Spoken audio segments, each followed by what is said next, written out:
My Family Thinks I'm Crazy, a podcast where I, your host, try to give you some tips on how you can explain all this weird, wild, crazy conspiracy stuff to the people you love most. Because that's what I've been trying to do for the past 10 years with no success. I've been telling everybody that our government is shady, but every time I do, my family thinks I'm crazy. The hollow earth, UFOs, aliens invading, fluoride in the water, they swear skies daily. When I talk about these things, they think I'm crazy. There's no escaping anymore the evil that we're facing. Illuminati mind control, they're sacrificing babies. The end of days, but anyways, my family thinks I'm crazy. What, they don't want to listen to you? No, they don't want to listen. They don't want to hear it. They're just like, oh, here we go, Mark. Off again with your... Mark being Mark again. Yeah. So, that's the thing about podcasts is when you're on the air, and it's like therapy, If I can't talk to my family about this stuff, I'll talk to you, Matt, and all our listeners. You'll just tell your whole podcast. Yeah. So who are we talking about today, Matt? They think that I'm crazy. They really think that I'm crazy. They really think that I'm crazy. My family thinks that I'm crazy.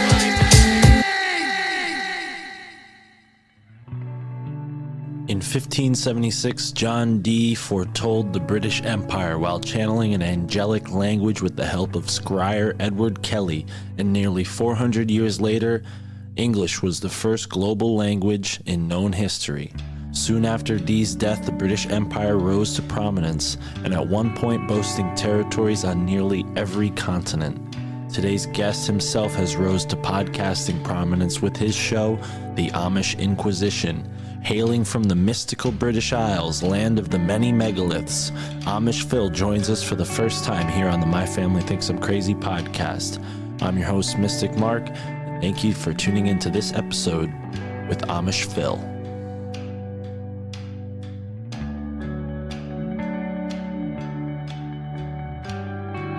Isaac Newton was the president of the Royal Society in, probably the 1720s, something like that. And he was well known for being interested in occult subjects and alchemy, as well as, his Principia Mathematica, whatever it was, like his famous book that he did, that no one's ever read.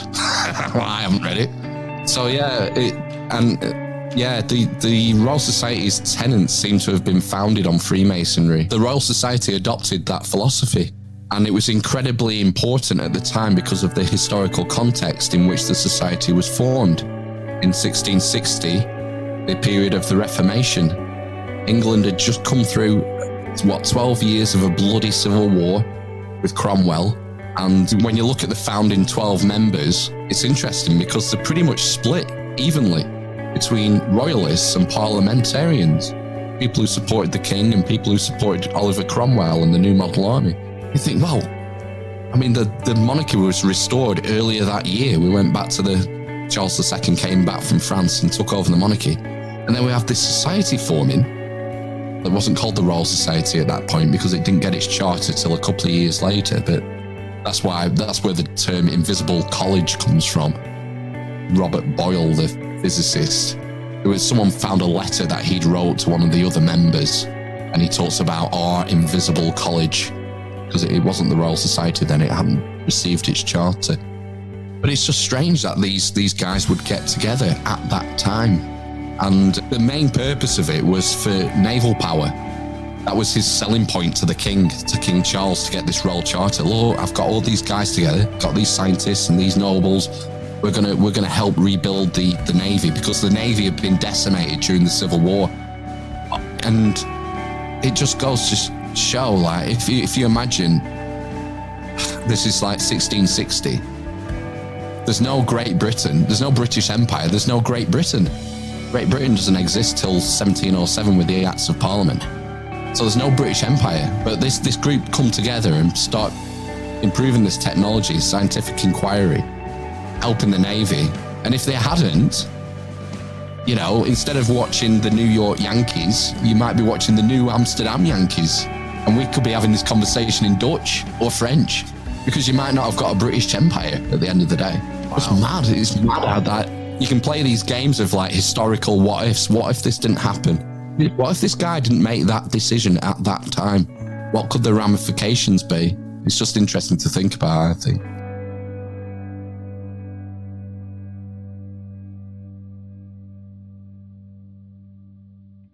Ladies and gentlemen, we're here live on the My Family Thinks I'm Crazy podcast, and joining me is a gentleman from across the pond. I never liked that phrase, but I'll use it. And he had me on his show about a year ago, a little less than that, back in August. I was in the front seat of my car, staying at a hotel at the moment, sort of in flux. And here we are broadcasting. This will be my first interview from this new studio. So, Amish Phil, welcome to the show, brother. Thank you for being here. For those who have never heard of you before, if that's possible, because he is a part of Alt Media United, and he's at the top of the list with a name like the Amish Inquisition for a podcast. But tell us about it, brother.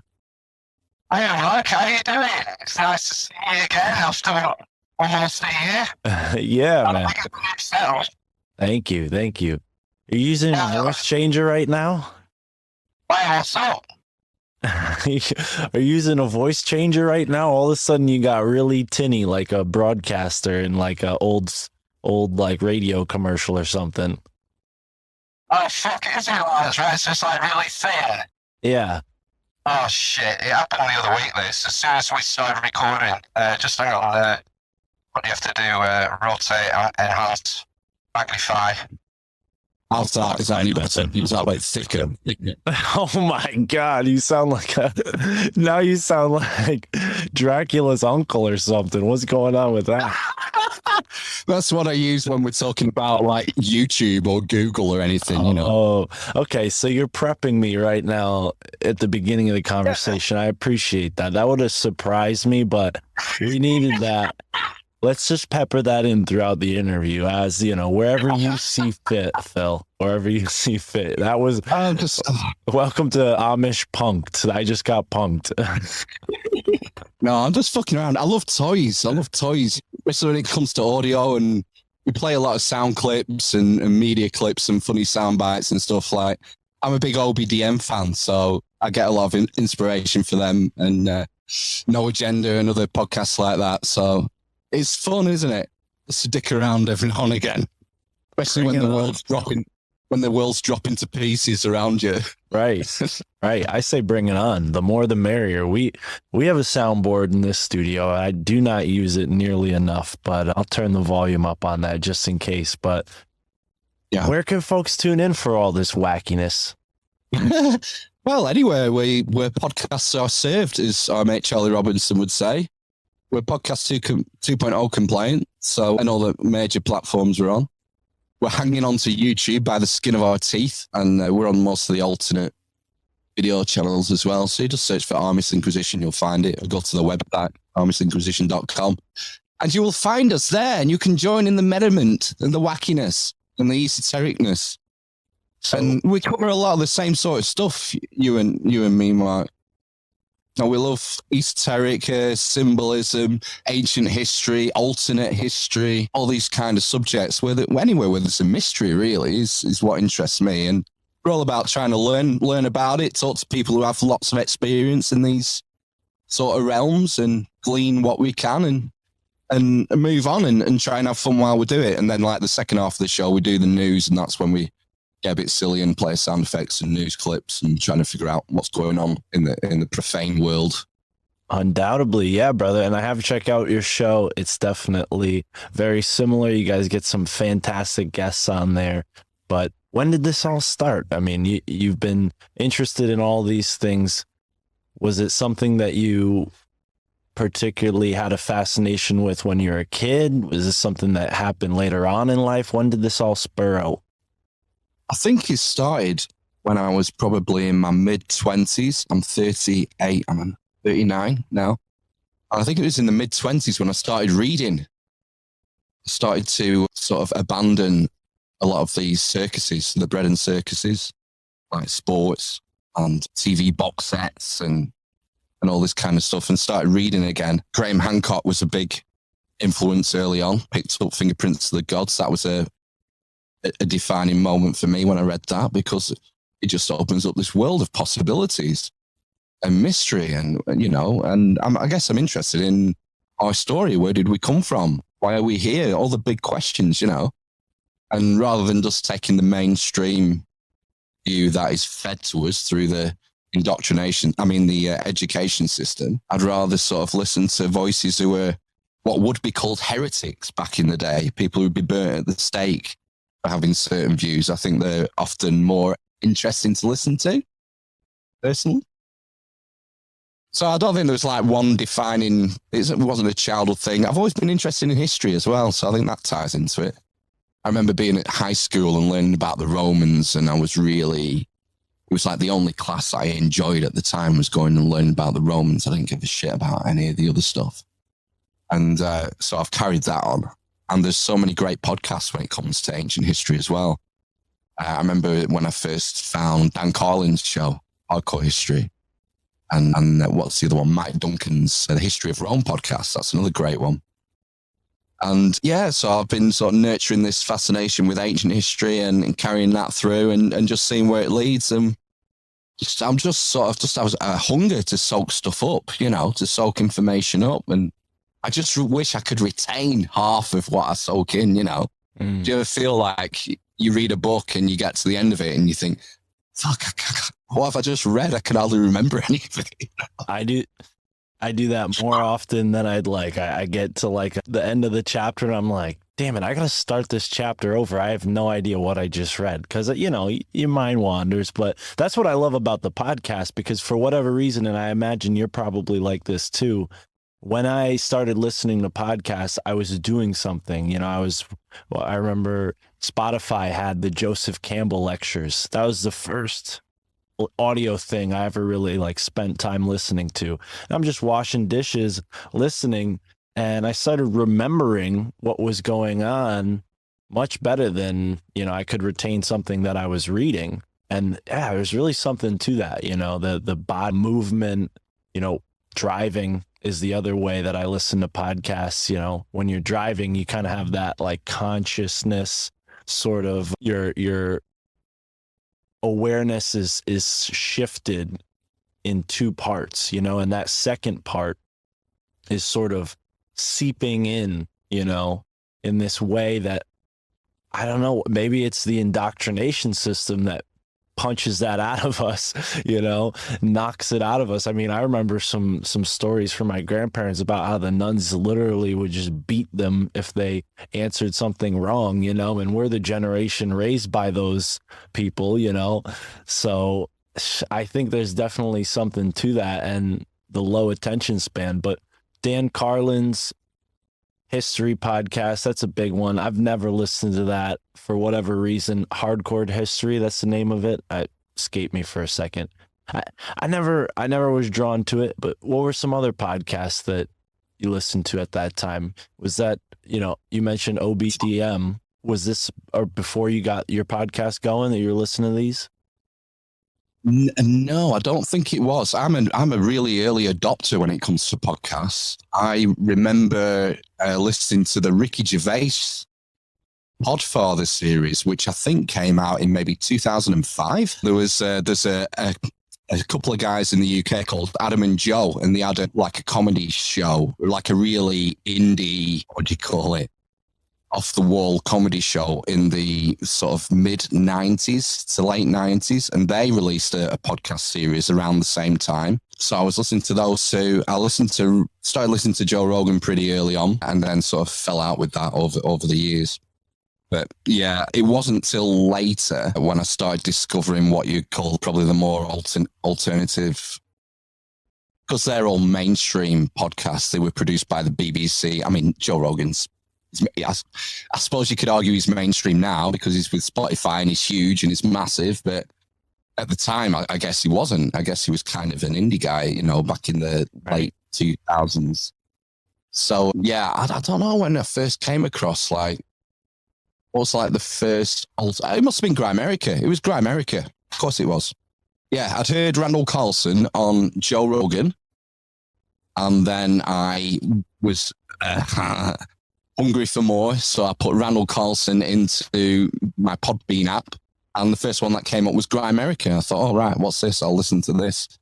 So that was, I think Randall might have been on there in 2013, maybe. So that's probably when I started listening to Grimerica. And then you sort of, because you listen to Grimerica regularly, you get to hear other podcasters who go on their show, and you hear about other shows, and it's sort of spread out from there, really. That's why I love what we're doing right now, because just like that, Grimerica was a big inspiration for me. I can't say they were the first podcast that got me into the alternative realm. I think it was Tinfoil Hat, because I was into Joe Rogan as well, but I was looking for like Joey Diaz and all these other comics that were on his podcast. I started listening to all the Comedy Store podcasts, and then I find this guy that everybody has some opinion about, Sam Tripoli, you know, and I remember hearing like, oh yeah, conspiracy theories, you got to talk to Sam Tripoli, and my ears started ringing. I'm like, I got to listen to what this guy's talking about. And that's when I first found Tinfoil Hat, and Greg Carlwood was on there, Grimerica was on there, and it was off to the races from there. But yeah, man, I think England in particular, where you're at, there's a certain podcast scene that was really part of like the early innovators in that realm. You know, a lot of credit goes to Adam Curry, in my opinion. I think there's some debate on who really invented the podcast, but it wasn't adopted when it was invented, you know, like there weren't a lot of people listening to them until Joe Rogan became this big celebrity, you know, about it. Yeah, I'd agree. Yeah. Yeah, it was underground for several years, and it's only fairly recently that the sort of the mainstream media companies have realized that this is something they need to pursue. I mean, the BBC were pretty early. But you know, they weren't putting any money into it. It would be add-ons. They'd take the morning radio show from Radio 1, and they'd just make a compilation, a series of clips from that show, and then release that as a podcast. Right. But now they have their own app called BBC Sounds. So if you want to listen to any BBC content on a podcast, you have to download their app and get it from them. Right. And that's what it's going towards, you know. That's like the antithesis of podcasting, isn't it? Right. You should be able to get it from anywhere at any time. That's the beauty of it, and what's so important about podcasting 2.0. Well, and that's something that I think we're seeing now more than ever. We see it in all sorts of art forms and, you know, creative expressions. As soon as capitalists or, you know, or the moneyed interests, not just capitalism, but the moneyed interests, as soon as they get in there, it just perverts and extorts it and turns it into something that it's not. And we're seeing that now. I mean, a lot of the early podcasts, they didn't have like sound effects and all this crazy stuff. Not your sound buttons, but like intro music and a lot of things that I put into this show. It was just raw, like hit record, everybody talks, that's it, you know. And you just listen to conversation, and I don't know. I think we're still so early into this that psychologically we still don't understand the implications of this sort of medium, you know, because unlike radio, it's something that you can have on demand. It's something that you can have in your ears. I mean, I need to stop doing that. And sometimes, you know, like all day. I remember when I was a delivery guy, I would listen to podcasts all day. And one thing in particular that started to happen, and I think Grimerica show is a great example of this, is you start to notice how these podcasts are sort of synchronistically making appearances in your mundane reality in a way. Like the things you're hearing about on this show start to appear, you know, you're just like listening in your audio realm, and it appears in your physical realm. And, you know, being a fellow listener of the Grimerica show, synchronicities are a big part of what they talk about in the intros. You know, rate the synchros. Darren's always pretty strict on what qualifies for a good synchro, and Graham seems to be like the good cop in that equation, you know, good cop, bad cop synchros. But, you know, was that a part of your experience when you found these alternative podcasts? Like you started to notice maybe something was calling you to start your own? Well, Darren gave me a 7 for my synchro, which I think is pretty good. So I sent them a synchro in a couple of years ago. There you go. Yeah. You should frame that and put it on the wall back there. I know, that's a high mark from Darren. Such a a harsh mistress. I don't remember what your question was. What was your question, Mark? Well, when did you start to see maybe why? these things Why were did we pulling you start? to? Well, you started Yeah. a podcast, and I think a lot of people have hit me up recently, like, "Yo, you inspired me to start a podcast," and I love hearing that. But I think there's something to it. Like when you see somebody doing something that you're inclined to do, maybe you're going to be really good at. There's like something, So what was that for you? Yeah, well, being an early adopter, so I'd been consuming podcasts. We started ours in 2017. And so I'd been consuming podcasts for probably over 10 years by then. So it was a regular part of my daily life, like you at work or driving or doing the dishes. Whenever I had a spare moment that didn't, I would listen to podcasts and audiobooks. So, and also I've always played in bands. So I've always had microphones and cables and recorders and stuff. And I remember years and years ago wanting to start my own. And it just one of those things. I just never got around to it. And I thought, well, what would I do it on? And who would do it with me anyway? So, and I was out at the pub one night with my mate Ben, and I said to him, like, I was thinking about starting a podcast. He said, all right, yeah, I'll do it with you. So, like the week after or 2 weeks later, he came round, and we were in here where I am now, but this was a garage. It was just bare walls. It was fucking freezing. It was like September or something. And, massive cobwebs, all that shit. So he came in here and we just hit record and started talking. And there was many benefits to it, to starting. What age will I have been? 2017. It's like 5 years ago. So I would have been 34 or something. So by then I'd had 2 kids. And once you have kids, your social life sort of takes a nosedive.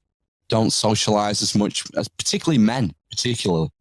It's like your missus will ring her girlfriends up or her sister just for a chat. We don't do that. Men don't do that.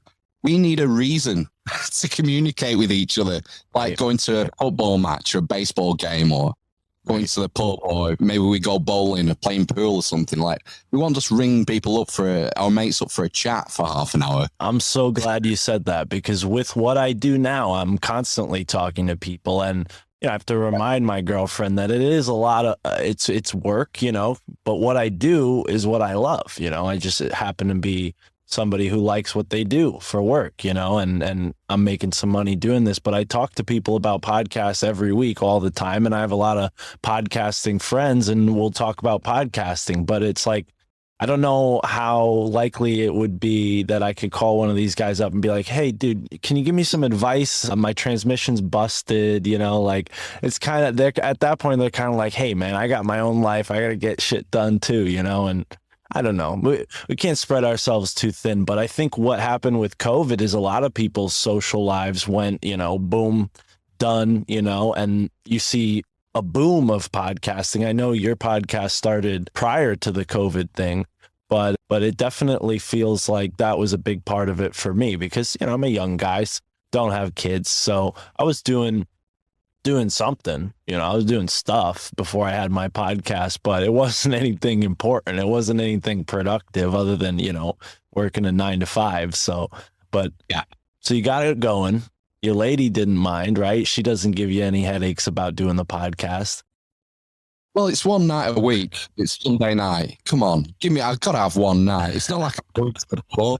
I don't go to the football anymore. So I used to go to football like once or twice a week sometimes to watch football, but I'd stopped doing that long before. And and it was a social thing. It was just about, and my other mate Matt came in, so there's 3 of us now, me, Matt, and that's how it just started. It was an excuse for us to meet up and bullshit and take the piss out of each other and have a laugh and maybe smoke something that you shouldn't smoke in this country. And maybe have a drink as well, or a beer, an odd beer, just an odd beer. And we would piss ourselves laughing. We would have a great time. And it just so happened that we recorded it. And we recorded something like 12 podcasts, I think, before we even released any. Didn't even bother releasing them. We were just having a good time talking and recording. And so eventually we got set up with the the hosting provider and thought, well, we'll just start putting them out there. Why not? And How many do you have in the bank before you actually published them? We never published them. They're probably on a hard drive somewhere. I don't know. You guys are like, all right, let's just keep it rolling. That'll be the lost archives. You should make an NFT with those. Yeah, we weren't expecting to like it to do anything or go anywhere. It was just we were just having a laugh. Yeah. But I think we got to about 100 episodes, and we realized that we kept going around in circles. We keep coming back to similar subjects because, fuck, if you're doing it every week and we were doing 2 hours or 2.5 hours a week, it's inevitable that you're going to start repeating yourself. And I think that's when we first sort of threw out the idea of getting guests on. And I thought, yeah, we'll try that. Maybe we can get someone every other week. And we'll do a show where it's us 3 bullshitting, and then we'll do one with a guest. And we'll alternate like that week by week. And people, for some reason, agreed. And people started to come on and talk to us.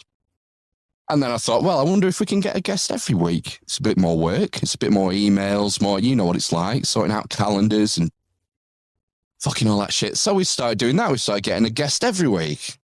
And then I guess it was probably before that, I'd started listening to No Agenda, and I love No Agenda.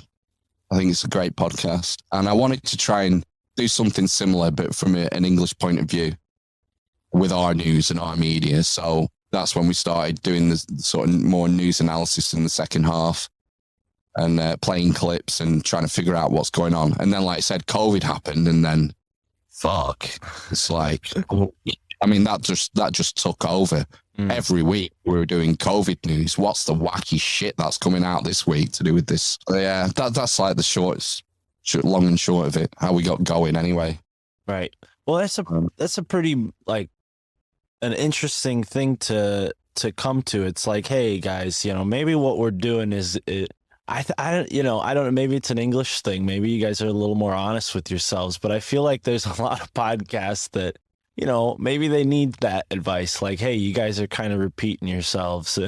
I wonder how that type of, because I have a bunch of different podcasts that I've, worked with, and it's amazing to see all the different formats, and how people innovate. But there is a sort of winning formula, and it seems like people are really into hearing what's going on in the world from people they relate with, people they resonate with. So that's brilliant, doing it from an English point of view. I try to do my show based on a lot of the influences that we already mentioned, Grimerica's show, Tinfoil Hat, the Higher Side Chats, of course. But we got to innovate. We got to bring our own creative edge to it. But at the same time, all art is stolen, right? So we're going to repeat ourselves eventually, but there's gotta be some subjects that you guys have touched on that feel like never-ending rabbit holes, especially in the conspiracy world. I mean, do you guys have some favorite topics that you've hit on so far that, maybe are still to this day unsettled? Fuck, there's so many. I mean, how many guests have we had on? We must have had 150 guests, is that right? Oh, maybe 120 guests, something like that. And everyone brings something unique, and we were talking earlier about this series we've been doing with Ryan Seven, and that's my favorite sort of area. The like occult, one of my favorite areas, like occult symbolism, how it works its way through our history and where the threads are. There's so many. The series is basically about esoterica. We've touched on every area I can think of, whether it's the tarot or sacred geometry, symbolism, ancient history, lost civilizations, and just seeing where all the threads can link together. That's what fascinates me. Right.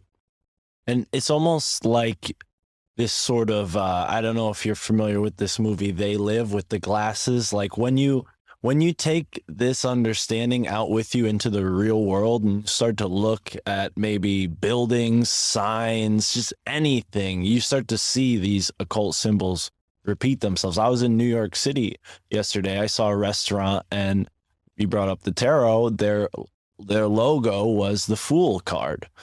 So I thought, that's a kind of a foolish place to go. I wouldn't go there. But oh well, but, the fool was the only guy in the kingdom who could make fun of the king. Right. Well, the court jester. Unfortunately, a lot of the comedians that are out there today forgot that, and they're just sort of taking it up the rear end from a lot of the authoritarian, dictates, we'll call them. But yeah, man, I that's the other thing. Comedy podcasts, big fan of those, but they seem to have taken a dip with the pandemic, as I like to call it, because a lot of those people just got caught up in the windfall of it all, and their show lost the edge, because they weren't edgy to begin with, and it took this massive hoax for us to sort of see who the real ones are. I mean, one example of a comedian who's stayed true is Jim Brewer. He was just on Tinfoil Hat. That guy's hilarious in the movie Half Baked, right? And he's someone who, according to what he said on the interview I just listened to yesterday, he's been awake to this stuff for many, many years. So it's awesome to see a show like yours have this sense of humor, because a lot of the time, I think, that InfoWars style of doing, and Alex Jones has gotten more humorous over the years for sure, but that like black pill, super heavy style of talking about these subjects takes the fun out of it, like what I'm saying, when you take this understanding into the real world and you start to recognize this stuff all around you, it doesn't, have to provoke fear. I never sucked anything. I think a lot of the problem is a lot of these comedians are well aware what's happening, but it's self-censorship that's the issue. And especially if some of these guys have got successful and the show's doing really well, it's like they don't want to give that up. And we're at such an interesting, what's the old Chinese proverb? May you live in interesting times. People have got to be very careful what they say, because you're going to get cancelled. So I can sympathise. I can understand why people will not sort of touch certain areas of the Rona or the magic juice, or, whatever Dr. Bill's pushing this week. But you've got to be honest with yourself at the end of the day. And it's like, my kids might listen to what I've been spewing for the last 2 years. They might listen to it one day. And, I would hope that they'll listen to it and think, well, at least he spoke out against some of the crazy shit that was happening, rather than just going along for an easy life, because that road is going to go to a bad place, in my opinion, if we all adopted that attitude. Absolutely. And, geez, if you could see the place I was yesterday, Compound Media, Anthony Cumia's studio, that's probably the most offensive place you could be. And I wonder if that could even exist in England, because clearly I don't know what the free speech laws are off the top of my head, but here it's pretty famous what our free speech law is, and that kind of thing maybe gets pushed to an antagonistic point in that realm, but like those guys are completely reactionary. There's so much censorship going on. You keep pushing people, they're gonna get extreme. They're gonna want to say the most offensive word just to take the piss out of you and feel like, and there was an argument that went on yesterday in the studio. My buddy Alex Stein was on this show called In Hot Water with Gino Bisconti, and Prime Time 99. Oh, yeah. And Gino was making the point that words, you can't give words power, and I think it's more than that. I think what it is we've been taught by authority that certain words have power and other words don't, or certain things, certain ideas are worthwhile while others aren't. It's this nanny state mentality that really, it's not, local to one country. I think it's happening on a global scale, and it's expressing itself differently based on what country we're looking at. But do you think compound media could exist in England with what you guys have over there for your laws? That's a tough one. I don't know. Because I don't know how strict like the speech laws are in this country. And there's a bill going through at the moment called, I think it's called the Online Harms Bill. And I think if this goes through, this will seriously restrict what people can put online. And I'm not down with that. I think the internet should be like the Wild West. Right. You know, I don't want to see censorship with the internet. Well, and we don't want. We remember, you know, we're talking about radio before. Back in the days when radio was the only way, what did they have? They had pirate radio. They had guys on big like ships off the coast of England broadcasting, you know, anti-war messages and whatever else was being censored at that time. But I think what's really becoming a possibility for people outside of the United States is maybe hosting their podcast in the United States and sort of sending it. You know, so you guys would have your podcast like server in the United States, but you would just record it in England. Have you had to consider doing that? Maybe outsourcing your podcast to Iceland or something? Yeah, I've thought about it. I've thought about hosting. Like, I think we have a mutual friend, Matthew Raymer. Yeah. Like he has an option, doesn't he? He's in Asia, isn't he? He's in Thailand or Philippines somewhere. Philippines. So yeah, as long as there's some patch of land which can have somewhere on the planet which can have a server, you've got an option there, haven't you?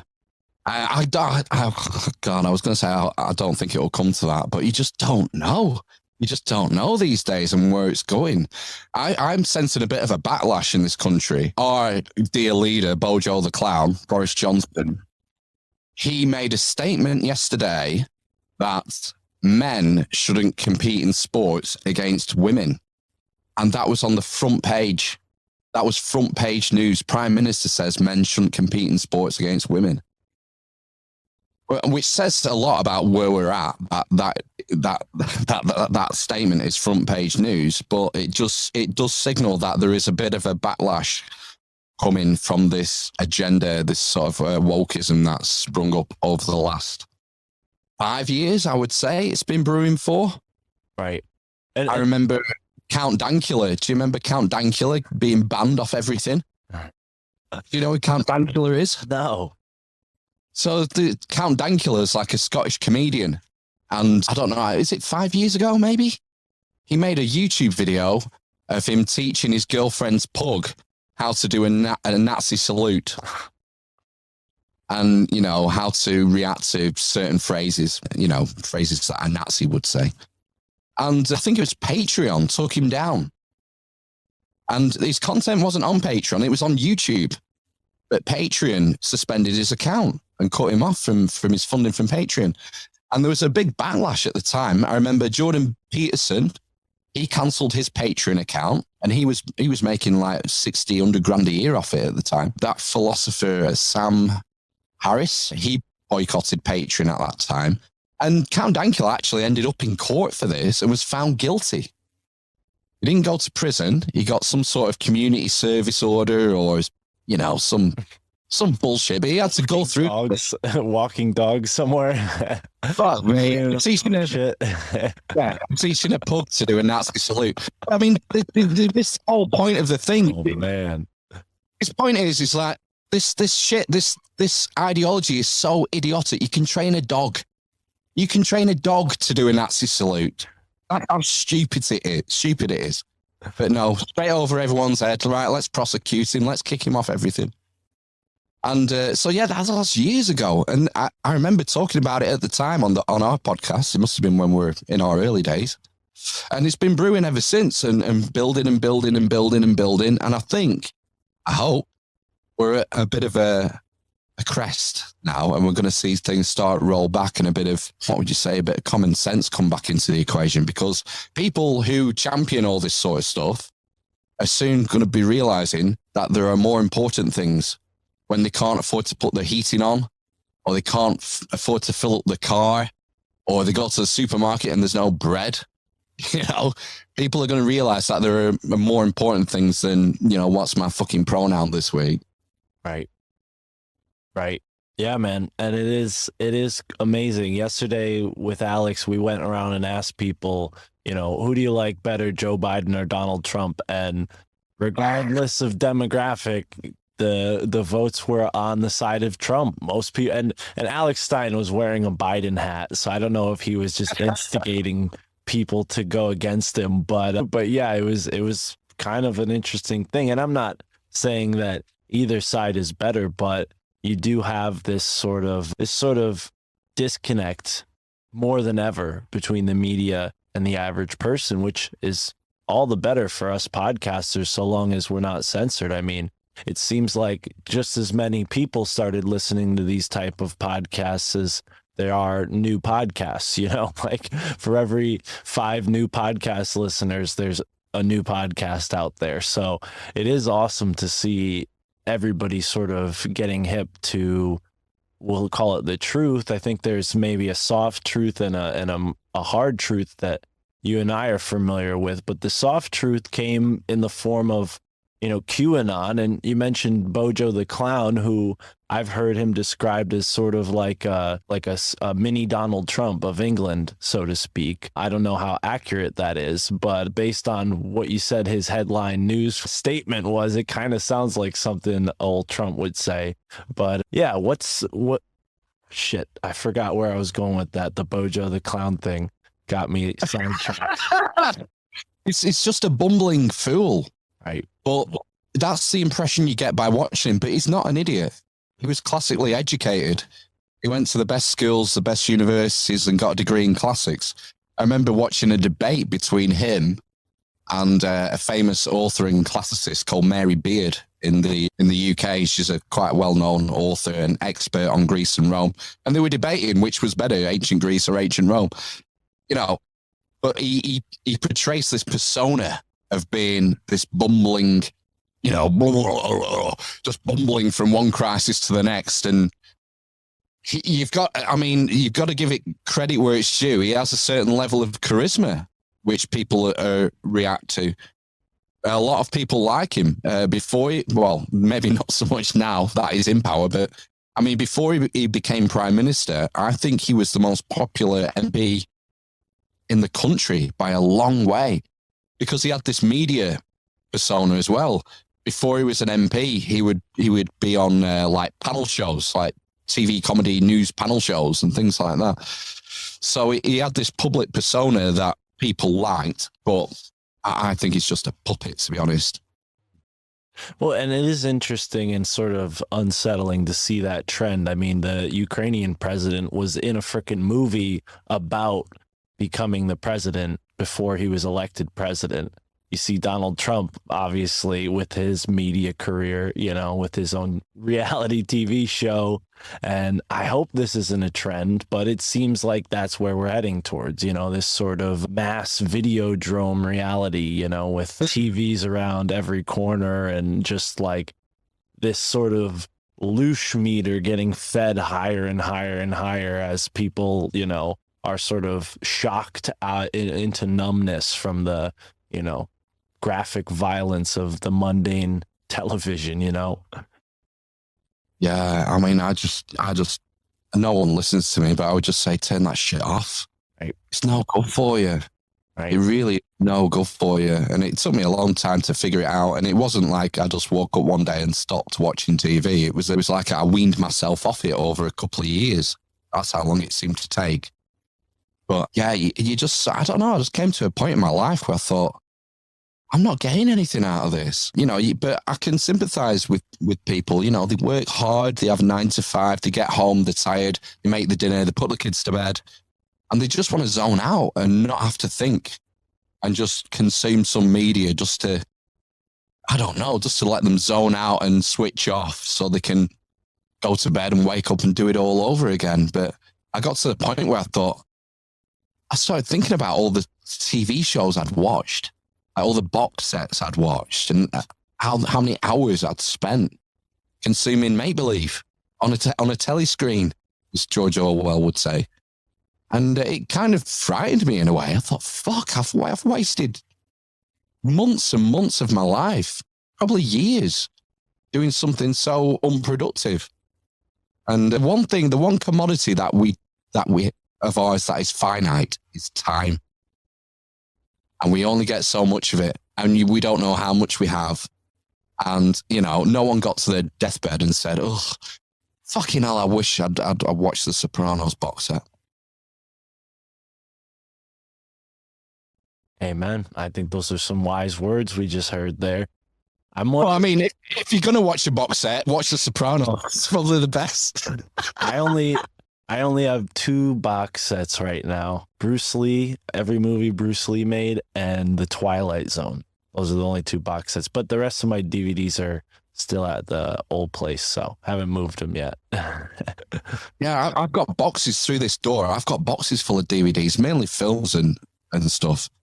And yeah, they never see the light of day now. But I mean, it's dead media. Everything's digital now, isn't it? You just on demand, you download it from whatever giant corporation is fucking us this week, Amazon Prime or whatever. They keep popping up, don't they? These new media platforms. Is it Paramount have launched their own video platform now? This is something we've talked about on our show, is how everything's getting fragmented, and whereas, people would have Netflix as their streaming service and that was it. Whereas now families are having Netflix, Disney Plus, Amazon Prime, and then you got like Hulu and what's the other one? Now TV is one in the UK. And I think Apple did something where they created like the one, sort of gallery for all of them. So you can go to Apple and it'll say like, oh, this movie is available here, here, here, here. So, I mean, you see it all becoming this one thing, you have all these little companies that get started and they all make their own innovations and compete and compete and compete. But eventually, one rises to the top. And you get that, granddaddy company that ends up being the, Amazon of its industry. But I mean, Amazon can't get enough of just taking on industries. It seems like their Amazon Music is kind of, I don't know how many people listen to podcasts on Amazon Music, but I noticed in the analytics for my hosting that now it tells me like, oh yeah, there's such and such listeners on Amazon Music. You got to scratch your head and wonder how much of those are bots, especially with the reputation for comments. It's like how many of these like really popular podcasts is Amazon going to start to just like bot, throw a bunch of bots in the equation and make them rise to the top of the charts. The interesting direction Amazon are going in now is medicine, telemedicine. You heard about this? No. Yeah, they're. I don't know if they're operating yet in the UK, but they want to expand into telemedicine and and prescriptions, for drug prescriptions. So they're going to be getting into chemists and telemedicine in the near future. They just want to take over the world, basically, don't they? I mean, there's no sort of like groceries. They're into groceries now, aren't they? Online groceries. Now, what's the average person? Because for those who can't tell by your accent, you're definitely in England. And I remember what I was going to ask you before. So let me weave it together into a 2-part question here. But you're over in Leicester, right? If I'm not mistaken, because we had that conversation about Lancaster. Back Lancashire. That's where you're at. Yeah. Okay. And then I was in Lancaster, Pennsylvania. And oh yeah. That was where we had that little like sync up a year ago. But yeah, I'm wondering, like, is the average person where you're at? I don't quite know if you're maybe in a more rural area, suburban, urban, but for people who aren't familiar with where you're at, can you maybe help us understand, like, what's the average person where you live thinking about this whole thing? Do you see a lot of masks when you go out to the grocery store or when you go out, around town, or are people fed up by now? Well, I'm in the northwest in Lancashire, northwest of England, so that's near Manchester and Liverpool. Okay, so that's that sort of area. I'm like 40 miles from Manchester, 40 miles from Liverpool. Okay. And as far as like masks and stuff, all that is gone. All the legal requirements were removed. Was it March? I think it was. The last legal requirement finished in March. So that's it. There's nothing. There's no legal. You don't even have to have the magic juice to come into the country anymore. or leave the country. And some people still wear masks in the supermarket and stuff, but I can understand why. You know, they've been propagandized for 2 years and scared shitless, scared out of their wits by their own government. So I can understand why people are still scared. Right. But I would say things are relatively almost back to normal, but they're not normal, and they never will be normal because of what they did to us. But yeah, it's some of the messaging from the media was unbelievable. I've never seen anything like it. We have something called the Behavioral Insights Team in the UK, and it's a private company, but it operates within government. And by the way, this has been exported now after the UK developed it. It's been exported all over the world. The United States are using behavioral insights teams as well. And some people call it the nudge unit.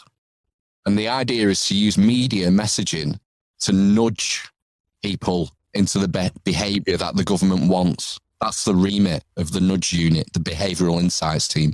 How can we use our messaging? How can we phrase our messaging, frame it to get the best response from the public? These guys were relied heavily on early in the pandemic for the media messaging.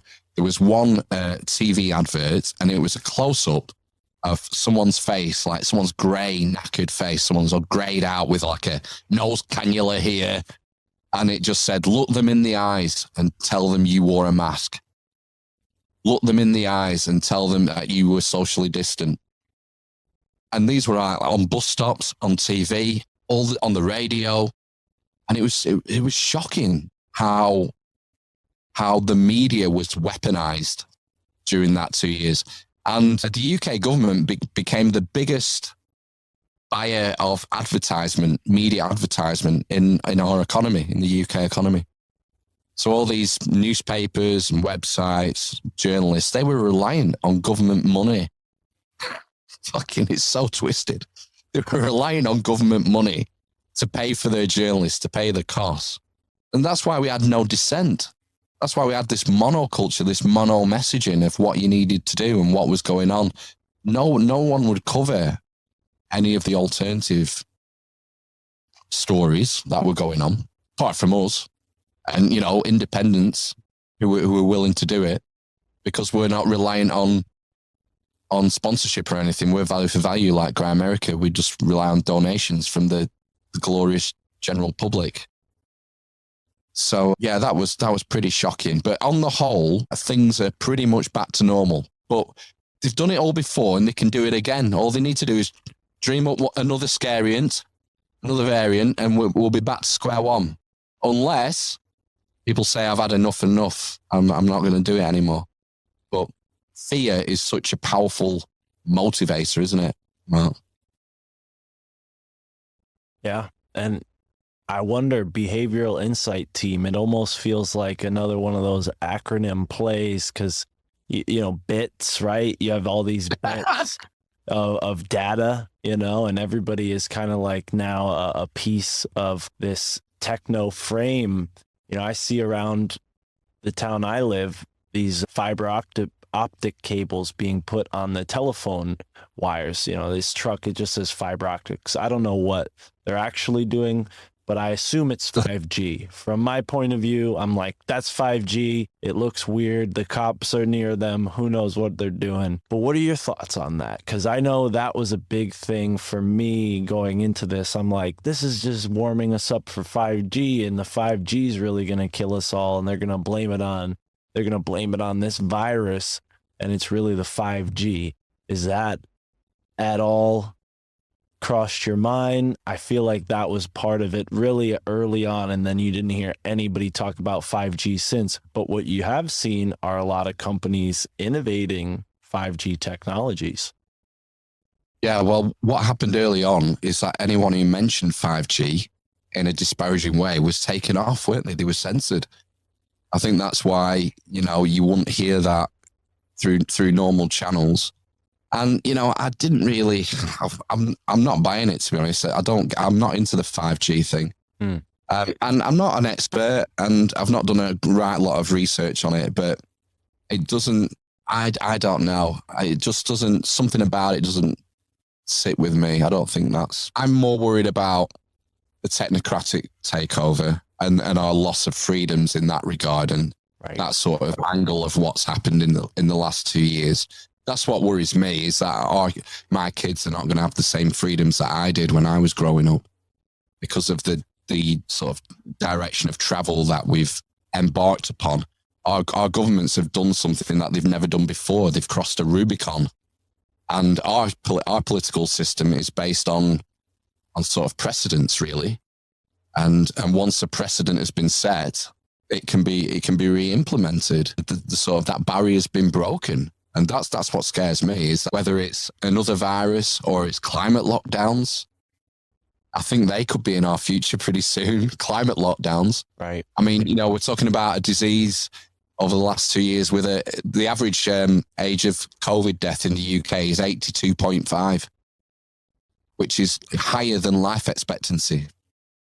Right. So if we're going to shut down the country for a disease that kills people 82.5, I'm pretty sure they can convince us to shut down the country for climate change, which will kill, which they say will kill billions of people and render billions of people homeless and cause mass starvation, famine, and all the other doomsday predictions that they've been making for the last 30 years that have never come true. Well, and you know what is weird about that is there is a little bit of truth to that, and that's exactly how they play it. Because I'll tell you what, and I'm not in favor of this climate change hoax whatsoever. I'm sure the listeners of the show are well aware of that. But at the beginning, when people were really locked down and afraid of going out, I mean, I noticed it on the roads. There are less drivers. And when spring came that year, there was easily five times as many birds, critters, squirrels running around than the year previous. Now it's sort of middled out a little bit, but I did notice there was a sort of shift. So I wonder, if people realize how much of an impact we have on our environment, but in that same flip side, how powerful nature is to sort of jump back as soon as we give it that little inch. I think we underestimate the power of our own earth so much, and that's what this climate change really rests on, because people have been taught that we live on this fragile, dying planet, and the truth is, this thing can wipe us out like that, and the next thing you know, there'll be some other species, maybe of marsupial humanoids, who evolve and they all have pouches on their belly, and they're walking around that nobody has ever heard of a backpack because they just carry things in their little pouch. Some world without backpacks a million years from now. It's, to me, I think that we're living on so many false paradigms that's the only reason why they need to keep this censorship up. The average person's like, well, I don't have anything to hide. It's like, yeah, but you wouldn't let somebody come through your house and look through all your stuff, right? So all of this surveillance that you're talking about with, the lack of freedom, I see it as a 27-year-old man, just the difference between my teenage years and my cousin's children's teenage years, and what they're doing right now as teenagers compared to what I was doing as a teenager. Me, I was out in the woods climbing trees thinking I was a freaking monkey, and they're watching YouTubers in a mansion throw throw water at their maid or something. You know what I mean? Like, it's bonkers what that's become. But I think, not to get too carried away on that point, I think there is some truth to the fact that, like, as much as we have been taught that our earth is this weak thing, it's really not. It's 10 times more powerful than we're ever led to believe. Absolutely. Yeah, you know what we need to do, Mark? We all need to move into, like, urban city population centers, where everything's like 5 minutes, within 5 minutes walk, and then just leave the rest, just put the rest of it off limits. Just these like protected, rewild. We need to rewild the areas around us, and we can just be happy in our little cubes in the apartment blocks with our telly screens. See, now I would... Let the world take back. Let Gaia take back the world from us, because we've done such a shit job of looking after it. I know what I'm about to say might sound crazy, but I would love that, because I would be one of those people who gets through the fence and rewilds myself, you know. That's what I would do. I'm sure a lot of off the gridders are with me on that. They're like, why don't these people just stop coming out to the national park and stay in New York City, you know? Yeah, the amount of times over the last couple of years I've just had this urge to just have a cabin in the woods, just Ted Kaczynski it, and just get away, just escape from this fucking madness, because it's been mad. It's been fucking nuts what's happened over the last 2 years. And yeah, there's definitely an appeal to sort of go back to nature and leave Schwab and his minions. Let's forget about him. Let him get on with it. Just leave me the fuck alone. That's all I want. Just leave me alone to live my life how I want, and stop intruding on us. Yeah, so there is something appealing about going back to, you know, getting a patch of land somewhere and trying to be self-sufficient and do your own, you know, farm your own shit and build your own house and hook up your own, you know, solar panels or whatever for power, and you find the water supply and all that sort of stuff. It's just, I mean, it's probably a lot easier for you where you are, because there's so much more space. We don't have much space over here. We're a tiny island. We're probably smaller than Florida, I guess, the UK, as far as land mass goes. And the Queen holds half of it. Yeah, I bet you're about the size of New England. That's where I'm at. It's probably about the same size. But yeah. New England, is that near Boston? Boston's in New England, yeah. New England is like a collection of states. It's like 5 or 6 states grouped into one. Everything east of New York is considered New England. Of course it is. That's why it's called New England. It's where the early colonies were, Massachusetts. Right. Virginia, Massachusetts. Yeah, that makes sense now. That's why it's called New England. I've figured it. You've helped me figure it out. Yeah. Pretty cold up there then, is it? Oh yeah, we have pretty similar weather to you guys. It's pretty similar. We're maybe a little more like France than England, because you guys get like Maine weather. Maine is like you guys, now that I really think about it. You know, Maine. I don't know if you know what Maine's like, but it's pretty cool. Yeah, Lobster. Yeah, it's pretty cool.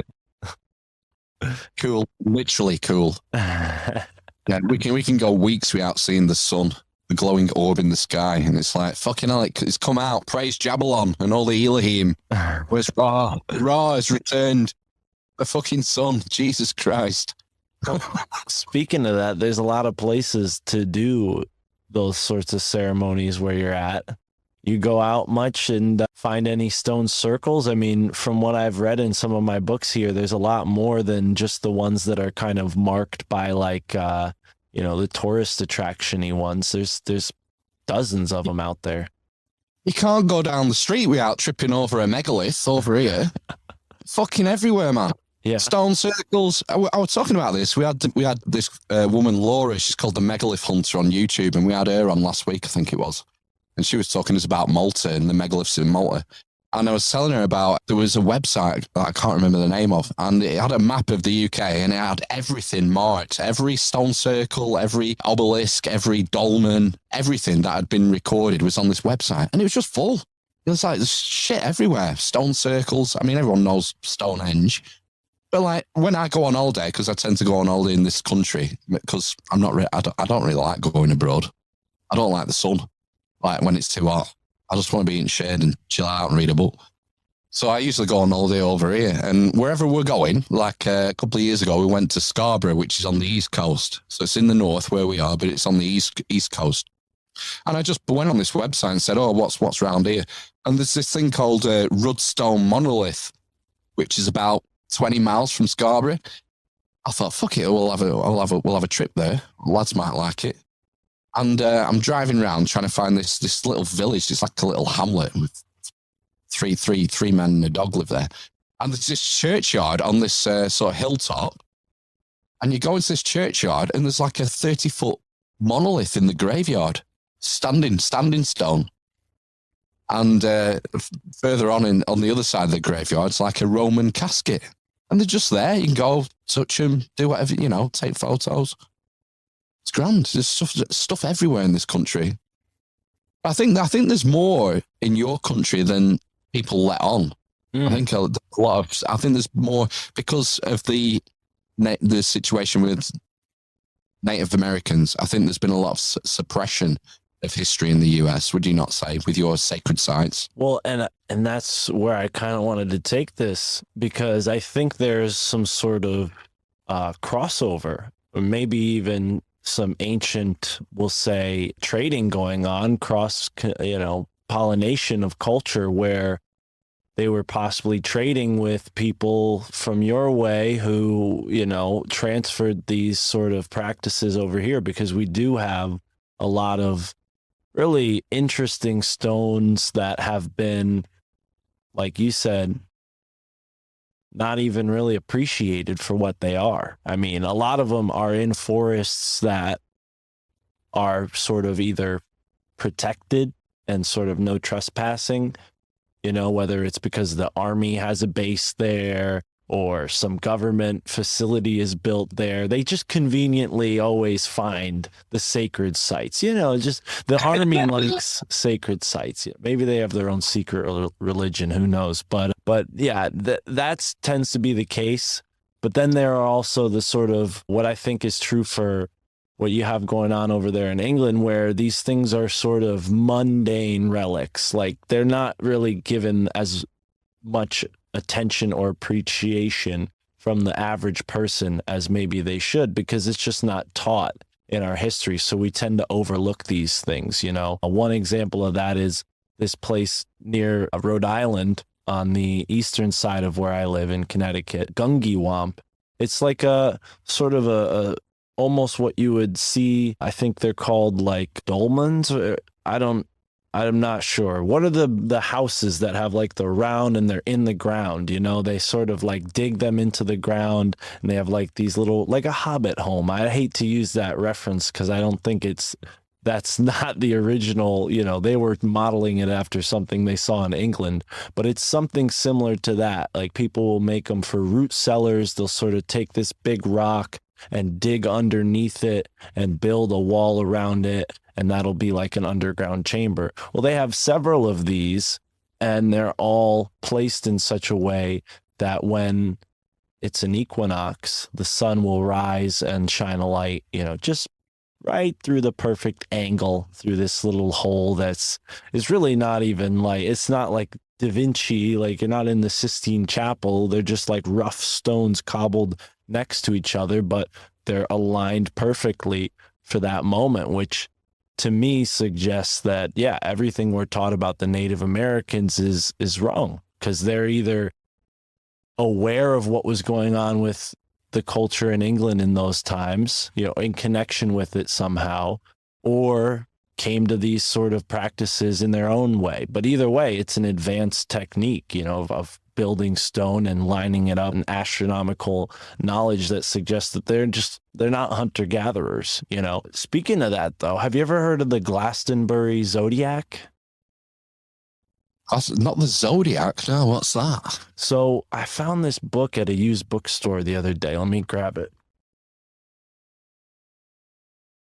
It's all about these sort of stone, they're not stone, but like mounds almost, with roads.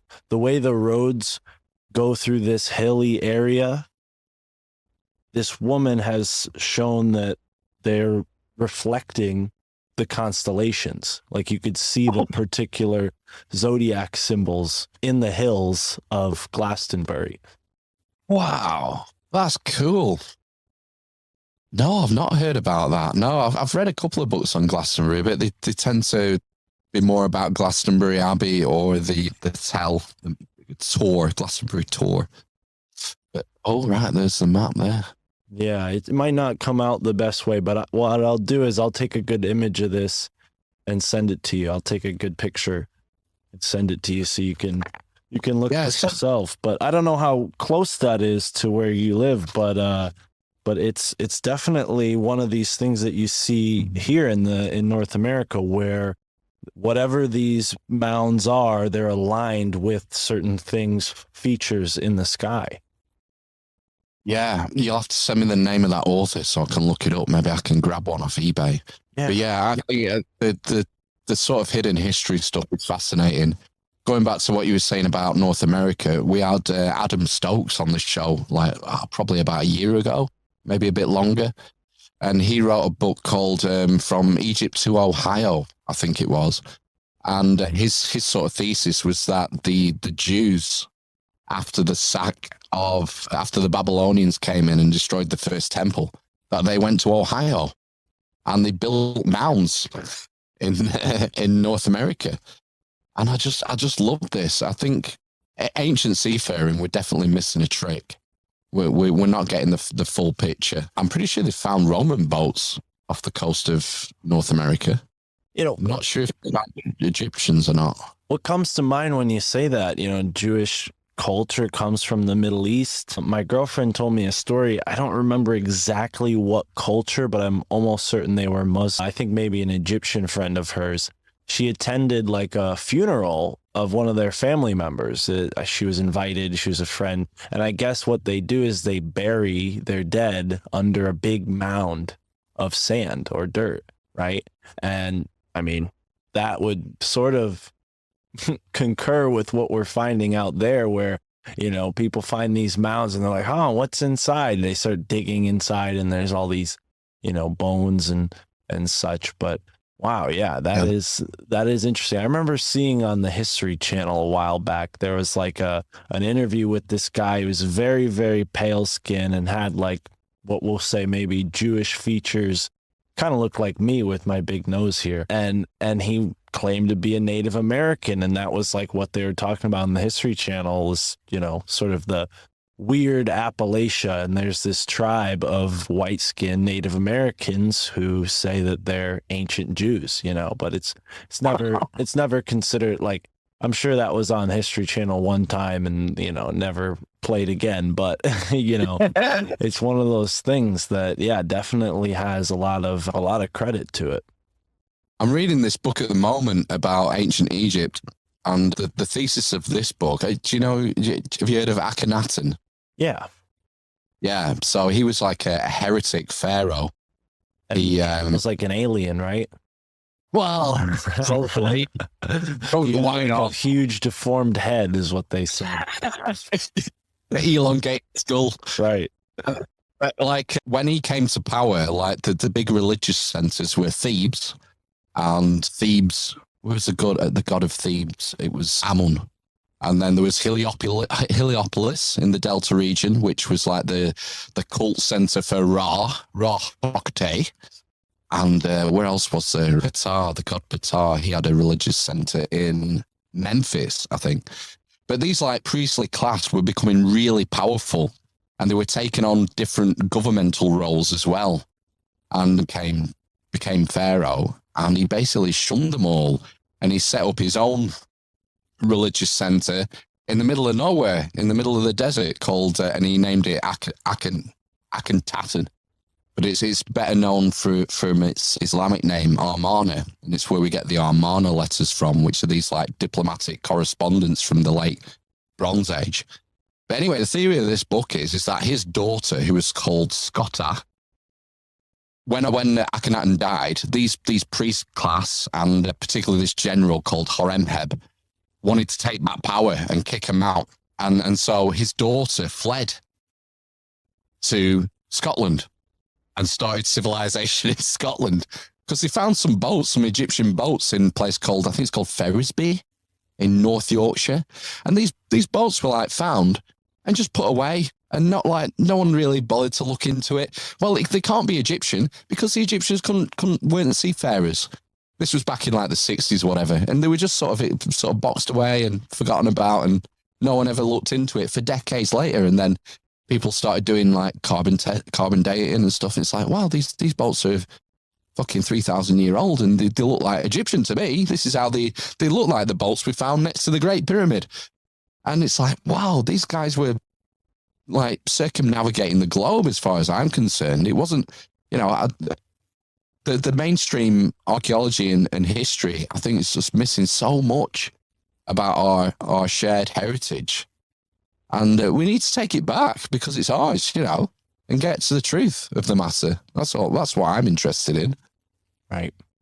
Right. And you see this symmetry throughout the world where it seems like this serpent culture, or at least that's how some people put it, like, the brotherhood of the serpent knowledge or the serpent wisdom, these people who go around and build these megaliths. I've heard, I think his name is Mark Pinkham, who writes about this, and he makes a connection to England, the Druids, and exactly what you're saying, Egypt, India. I've heard other people talk about a connection between India and Ireland, but never the Egyptian-Scottish connection. That's interesting. I'm only halfway through. I'll do you a book review. When I've finished it, I'll do you a book review and tell you whether I think it's worth reading. But okay, it just fascinates me. I love this shit. I can't get enough of it. Agreed. There's another guy who wrote a really interesting book, I think like 200 years ago, 100 years ago now, maybe the 1800s. Donnelly, you ever seen Donnelly's book, Ignatius Donnelly? Yes, he's a very interesting guy who talks about this similar connection between Egypt and where you're at, your particular the neck of the woods. Yeah, there's so many. I've got piles and piles of books here that I've not read yet, and Velikovsky would be one author. I think I've got 3 books now from Dr. V that I've not read yet. Dr. Velikovsky, he who shall not be named, because they get pilloried. They come out with these theories and they just get pilloried. It was the same with Graham Hancock. They call him a pseudoscientist, and it's heretic. It's basically you're a heretic. You have no business, hypothesizing about this stuff. And the sort of mainstream system has so much to lose, you see. These academics, they write the textbooks and they've been teaching this material all their lives. Their whole life's work is based on this set of explanations for where we come from. And when someone comes out, particularly who's not sort of classically trained as an archaeologist or a historian like Graham, because he calls himself a writer. I'm a writer. He started off as a journalist, actually. But so when someone from the outside comes in and tries to rewrite massive chunks of our history, it's like the backlash is brutal, isn't it? You've got to be prepared for that if you're going to put your neck out there. And that's why they deserve praise and credit for doing it and sticking the neck out. And it's like, he doesn't get everything right. And he admits it himself, it's sometimes you swing and you miss, but a lot of what he says really resonates with me. And I just love his books and been a huge fan for well over 10 years, 15 years probably now. He's probably my dream guest, I would say, if I could pick one person in the world. Did you have your dream guest on a couple of weeks ago, Mr. Ike? Or have you got someone else in your sights, Mark? I've got some more people in my sights. I always, you always got to keep striving for better. But yeah, David Icke, that was definitely, I'll say it was unplanned. I didn't plan on having him on that early, but the opportunity came about and I seized it. I was like, you know what?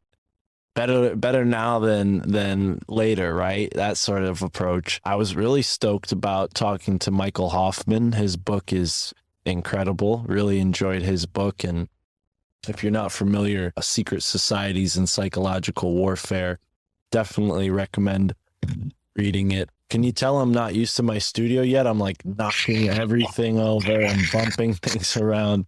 But Dream Guest, honestly, I feel like I'm sort of like a little lucky, kind of like maybe too lucky, because my dream guest, Sam Tripoli, he had me on his show. That was the first couple podcasts I've ever done, was talking to him on his Patreon and then eventually going on Tinfoil Hat after I started working for him. But yeah, that was a lot, definitely nerve wracking the first couple times, but it shows when I talked to him on Tinfoil Hat, because I had already had a couple 5 or 6 on the air conversations with him. So I kind of had I knew how to talk to him about this stuff, because if you listen to Tinfoil Hat, sometimes Sam could take the conversation in different directions, and I was like, I'm gonna get through this, and this, and to this day people still hit me up and say they like that episode, so I'm proud of myself. I think that was probably my biggest podcast accomplishment yet, being on Tinfoil Hat, and that was really before this show was anything, so kind of blew my load really soon there, but that's right. You should be proud. It was a great episode. It was the Aleister Crowley one, wasn't it? Indeed. Yeah, I really enjoyed that. Thank you. Yeah, so that was a big one. I mean, as far as guests go, I've had, like I said, really privilege, and it's sort of a privilege to be able to have the amount of guests that I've had on. But it comes from, obviously working with Tripoli and booking for his show and all the connections that come from that. So I've had just a ton of guests that I'm like, wow, okay, this is cool. Because a lot of times, and I'm sure you're familiar with this, when you get the email back, you're like, oh, wow, because you send the email and you're like, all right, let's, we'll see. And some people get back to you like right away. And Michael Hoffman was one of them. I was really surprised. And he got back to me and said, yes, but you have to read my book, because I don't do any interviews with people who don't read my book. So I'm like, okay, I'm almost finished with it. Have you had any guests that are, giving you like homework before the episode? I don't think so. I'm racking my brains now. I tend to do it anyway. Right. I mean, we tend to book pretty long, not long, maybe usually 6 weeks in advance, something like that. Okay. We usually have about 6 weeks ahead booked with guests. So that usually gives me time to do whatever research I can. And generally, we're asking people who we're already familiar with anyway, and that's why we're asking them, because we like what they do, Right. So yeah, I try and do research as best as I can. Sometimes I like the way we're talking about Grimerica, the way Graham and Darren do it, whereas generally Darren does zero research, because it gives you a different perspective, and he will ask different questions because he's coming into it fresher than if Graham's already read the guy's book. Mm. So there's something to be said for that as well. But we're just muddling through best we can. I think you're doing a great job at it. I had a great time as a guest back when I was on the show. I think there's a sort of approach that every podcaster they take and they reformat it, and for me, I try to be Darren and Graham. Some episodes I'm Graham, some episodes I'm Darren, and I feel like I'm still sort of getting comfortable interviewing people, but it's a lot easier when we're talking to fellow podcasters. I feel like the pressure's kind of off when it comes to a guest with a book. You want to do their book justice. You want to help them sell their book. And Michael Hoffman, I was already reading his book, but he was very adamant that I read the whole thing, which I tried my best. I got to like almost the last chapter. Don't tell him that I said that. Too late. The interview's already done. It's weird with the different people you meet and the different guests you have, where some of ours, like they sound like proper interviews. So it's like question and answer. Whereas I prefer the more conversational sort of stuff with the guests. But some people just aren't wired that way. And the conversation doesn't sort of flow the same way. It's one of them. But everyone's got their own vibe, haven't they?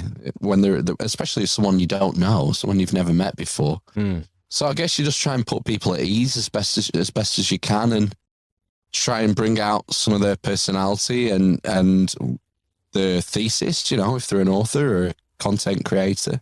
We've been doing more with sort of YouTubers and stuff recently, which is been cool. We're trying to do like one alternative history one or ancient history one a month.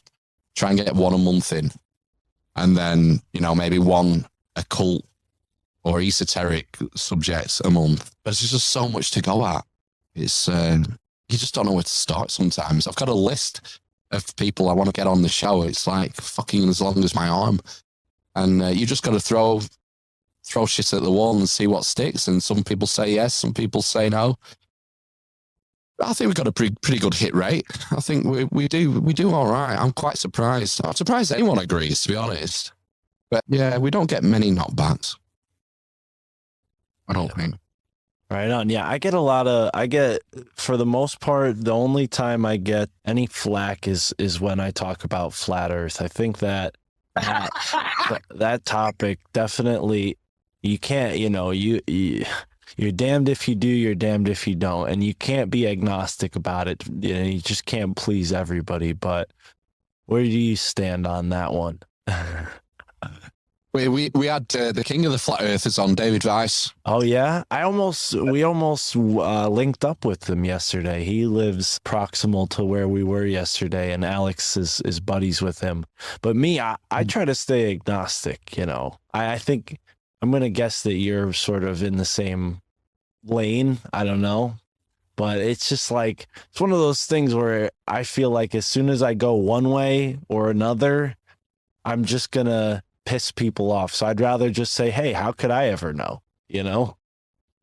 It's really polarizing, right. That subject, right? Because it's like it's blue team and red team. It's Democrats, Republicans, it's Labour and Conservative. Are you a PC or are you a Mac? It's this duality that pervades our culture, and it's magnified in the flat earth. Once you nail your colours to the mast in one camp or the other, you instantly become a target for the other side, don't you? And we had David on, and I thought it was brilliant. I loved it, and we had a great time. We had a good laugh. We weren't laughing at him. We were laughing at the absurdity of different things. Like he showed us the video of I think it's inside the space station where someone picks up a bottle and his hand goes through the bottle or something.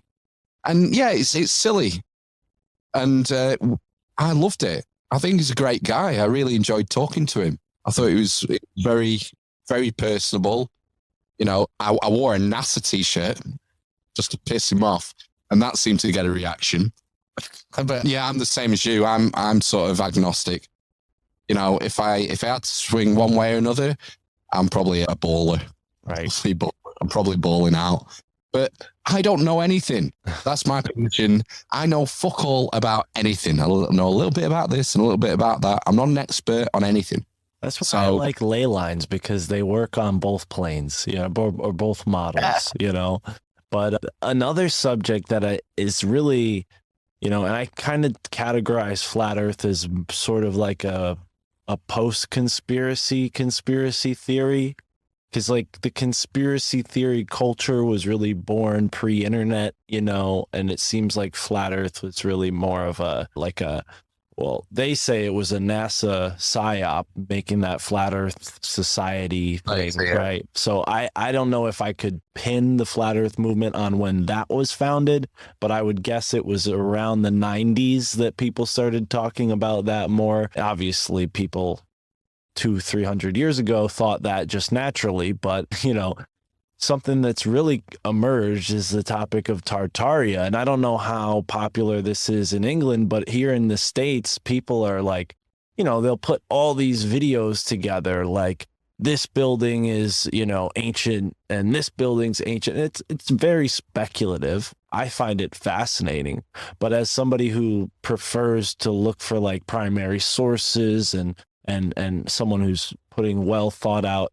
research and showing their evidence, I find that a lot of it doesn't hold up to snuff, and it's becoming a polarizing thing where anytime I say I have some doubts about Tartaria, people are like, how could you doubt Tartaria? Look at this picture. Look at this star fort. And I'm like, listen, I love talking about it, and I'll tell you, where the star forts are. I think that's fascinating, but whether or not, this ancient empire built them, I don't go that far. I think there's more truth to the argument that the Native Americans were more advanced than we're told, and they were doing that stuff. Whether they called themselves Tartarians or not, I mean, I think we would have some evidence amongst them to prove that. Yeah, it's another one of these polarizing issues, and people get so invested. You see, Right. You know, they put a lot of work into the research, and they find something that ignites the curiosity, and I was going to say they convince themselves. That's probably being unfair, but it's a natural part of our psyche that when we find something interesting, we believe it. We want to shout it from the rooftops, and we invest a lot of our psychology in it. And so, you know, it's like, wake up, sheeple. It's the famous thing, isn't it? You know, because I think that's just a byproduct of how we operate and our psychology. And the same thing sort of, I don't want to talk about QAnon, but it's sort of same thing happened with that, I would say. Was that a big thing where you're at? I mean, because no, not a lot of English people went with that. Not as far as I know. No, it went pretty much under the radar in the UK. And the other sort of subject area that I find is particularly divisive in our community is Freemasonry. Right. Like we've had a couple of, like we had a Freemasonic historian on a few weeks ago, had a couple of Freemasons on, and that's when you get shit in the comments and on Twitter and stuff. And it's like, I'm the same with Freemasonry. I'm agnostic. My co-host, Ben, he says it's Boy Scouts for grown-ups. That's all it is. Right. And I sort of, well, yeah, I know what you're saying. I think there's more layers to it than that. Right. No. But that's another sort of toxic subject that seems to ignite people's wrath against you. And you talk about Freemasonry. I just find it interesting because it's so pervasive in our history.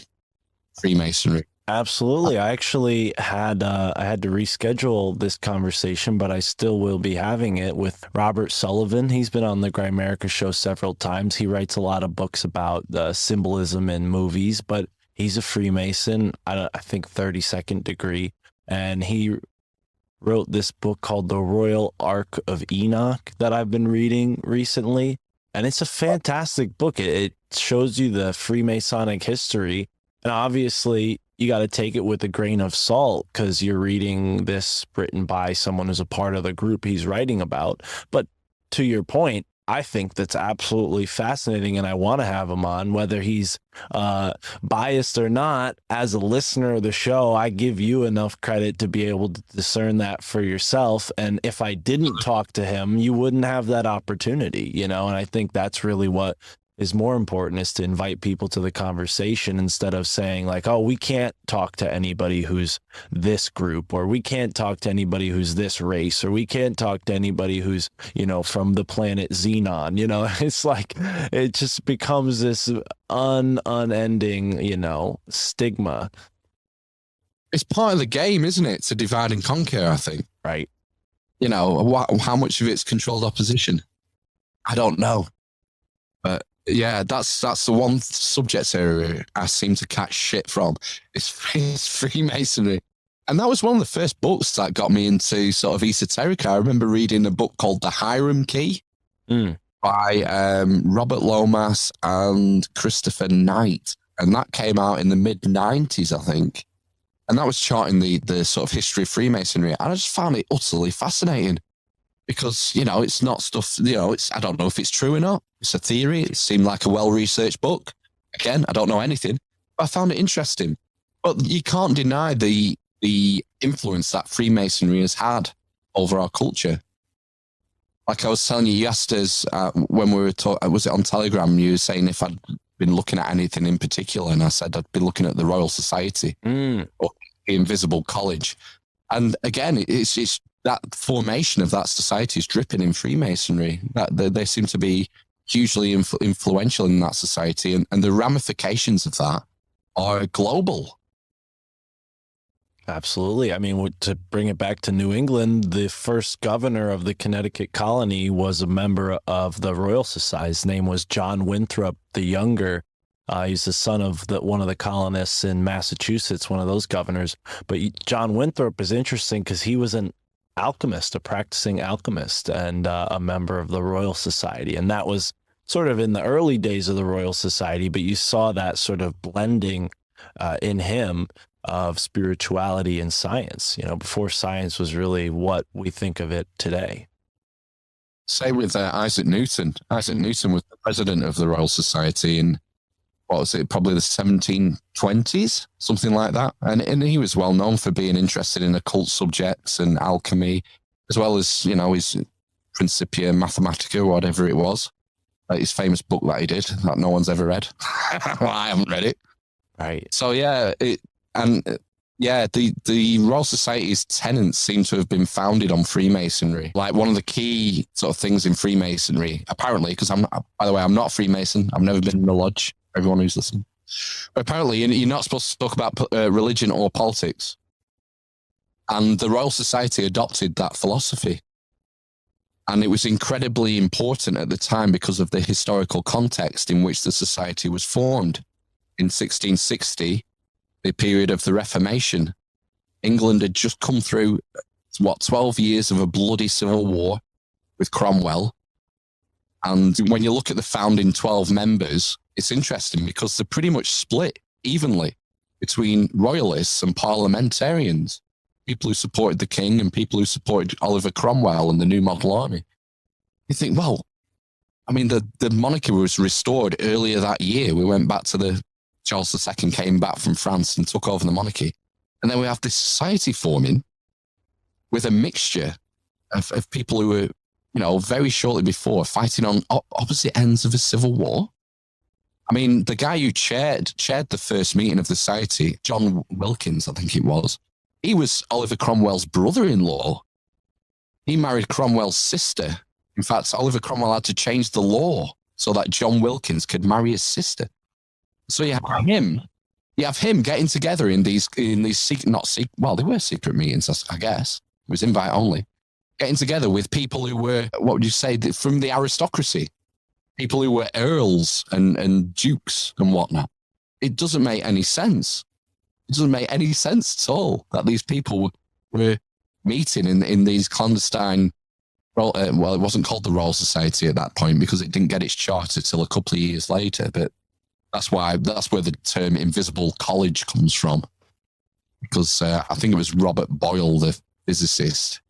Someone found a letter that he'd wrote to one of the other members, and he talks about our Invisible College because it wasn't the Royal Society then; it hadn't received its charter. But it's just strange that these guys would get together at that time. And the main purpose of it was for naval power. So in the preceding years, the English had been badgered by the Dutch. The Dutch Navy was powerful. They had colonies in North America. It even sailed up the Thames and bombarded London at some point. And it seems that part of the reason for forming this society was solving the problem of longitude, designing better ships, faster ships, more maneuverable ships, navigation, improving navigational instruments, weaponry. How can we improve gunpowder, cannons? This seems to have been the gel, the main, and it was the selling point that the guy who sort of kicked it all off, this guy called Robert Murray, that was his selling point to King Charles to get this Royal Charter. Look, I've got all these guys together, got these scientists and these nobles. We're gonna help rebuild the Navy because the Navy had been decimated during the Civil War. If Oliver Cromwell, if you're fighting a bloody civil war, you're not going to be bothered about increasing your navy. You're having land battles all the time, and it just goes to show, like, if you imagine, this is like 1660. There's no Great Britain. There's no British Empire. There's no Great Britain. Great Britain doesn't exist till 1707 with the Acts of Parliament. So there's no British Empire. But this group come together and start improving this technology, scientific inquiry, helping the Navy. And if they hadn't, instead of watching the New York Yankees, you might be watching the New Amsterdam Yankees. And we could be having this conversation in Dutch or French because you might not have got a British Empire at the end of the day. Right. Wow. It's mad. It's mad how that you can play these games of like historical what ifs. What if this didn't happen? Right. What if this guy didn't make that decision at that time? What could the ramifications be? It's just interesting to think about, I think. But like the guy, Undoubtedly, yeah. Go ahead. the guy who wrote the Hierarchy, Robert Lomas, he wrote a book about this subject. And I was watching a presentation he did the other week, and Robert Lomas calls the day that of the first meeting of the Royal Society the day that magic died and science was born, which is pretty creepy. Now, Because it led to the Enlightenment as well. Like I said, Isaac Newton, he became president of the Royal Society. right. And, you know, you extrapolate all that out from the Enlightenment, and that's how we've landed in this reductionist, materialist society we live in now, from the Enlightenment. And that's where it all generates from. It's from the Royal Society. Right, right. And you talk about the English Empire, and it's funny that you concluded that with the point about magic, because what I had ready, locked and loaded to hit you with was John Dee historically was the first person to ever utter the words, you know, the British Empire. And that was, if I'm not mistaken, in the 16th century, way back then with Queen Victoria. And he was... Queen Elizabeth, and he was using, you know, this sort of Enochian magic, which was said to be connected to angels. And just like you said, you know, we have this English, Anglish, angel language that spreads across the globe. I mean, it would have been just maybe in the butterfly flap of a wing, you know, one little small thing could have changed that all. But you have to wonder if maybe John Dee's sorcery is at play with making the whole world speak English. I mean, it's absolutely profound when you put it in those terms. John Dee is one of those characters who I really want to do a deep dive on. I've got a couple of books. I've got one called Elizabeth's Spy Master, which is not, I don't know how deep that is going to go. I think it's going to be a pretty mainstream read. Right. But yeah, I mean, militarize him and make him seem like he was purely a navigator and this mathematician and that sort of thing. But he was very much an occultist, you know. Absolutely. And cryptography he was into as well. Right. And, he's a bit earlier. I want to say maybe 50 years earlier than the Royal Society. I think he was a compadre of Francis Bacon. I think. And that would make sense if it was Elizabeth I.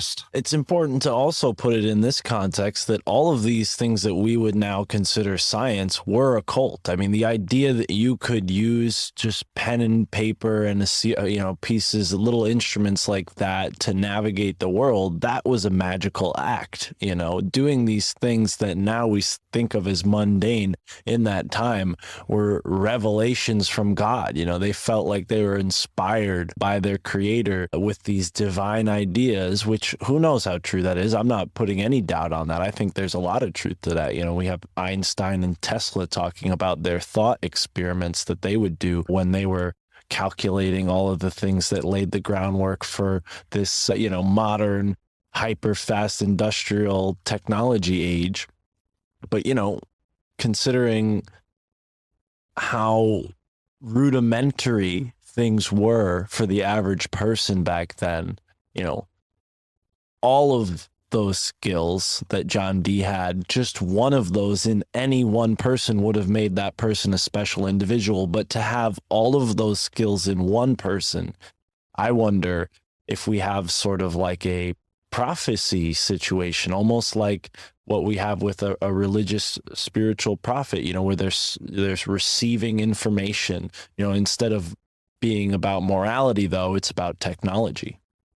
Yeah, it's divine inspiration. I don't know if it was Isaac Asimov or Arthur C. Clarke said something to the effect of, any technology significantly sophisticated would be, you won't be able to discern it from magic. Right. And that makes complete sense and plays into what you're saying. We've got Robert Frederick coming on in a couple of weeks, who's gone deep into Francis Bacon. And he's a similar sort of character. He was floating around at the same time as John Dee. Right. Yeah, that's another interesting one, because both those guys are posited as the authors of Shakespeare as well, John Dee and Robert Frederick. So, I've never really got into this period of history until quite recently. But it's all, a lot of it's politics, political machinations and conspiring and it's really fascinating. I just have this bug for history I can't get rid of. I share that with you. And I think you meant to say Francis Bacon and John Dee, but I had never heard that before. That Who did I say? You said Robert Frederick and John Dee. I was like, hold on, Robert Frederick is Shakespeare? But I hadn't heard that John Dee might be also a candidate for that. I definitely heard the Francis Bacon angle. It's certainly not this Shakespeare character that lived in Stratfordshire, but you know, they don't want the tourist industry to die there, so they got to keep this Yeah, he was probably almost certainly illiterate. Shakespeare. Right. Shakespeare. His children didn't even know how to read or write. It's like, yeah, the greatest playwright never taught his own children how to read or write. It's how could they carry on his brilliance? Yeah, and then Francis Bacon comes up and he goes to university and whatever, and then sort of drops off the map for like 20 years or something, apparently doing nothing. And then he turns up and ends up being Lord Protector? Lord Chancellor, he ended up being, Francis Bacon. Mm. Yeah, it's an interesting period of history.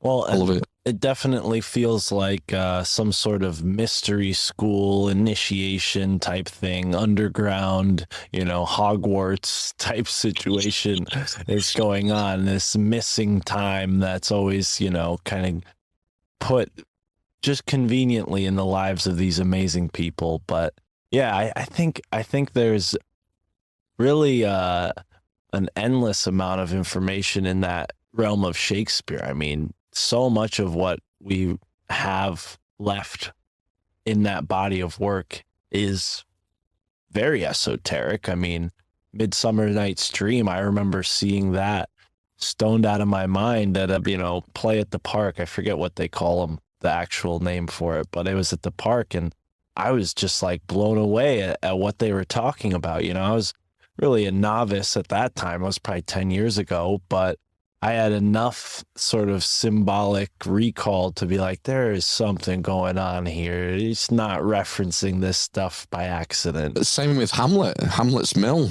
Right. I remember trying to read Hamlet's Mill years ago, and it's a nightmare. It's one of the hardest books I've ever read. I was constantly rereading passages and it still not being able to make any sense of it.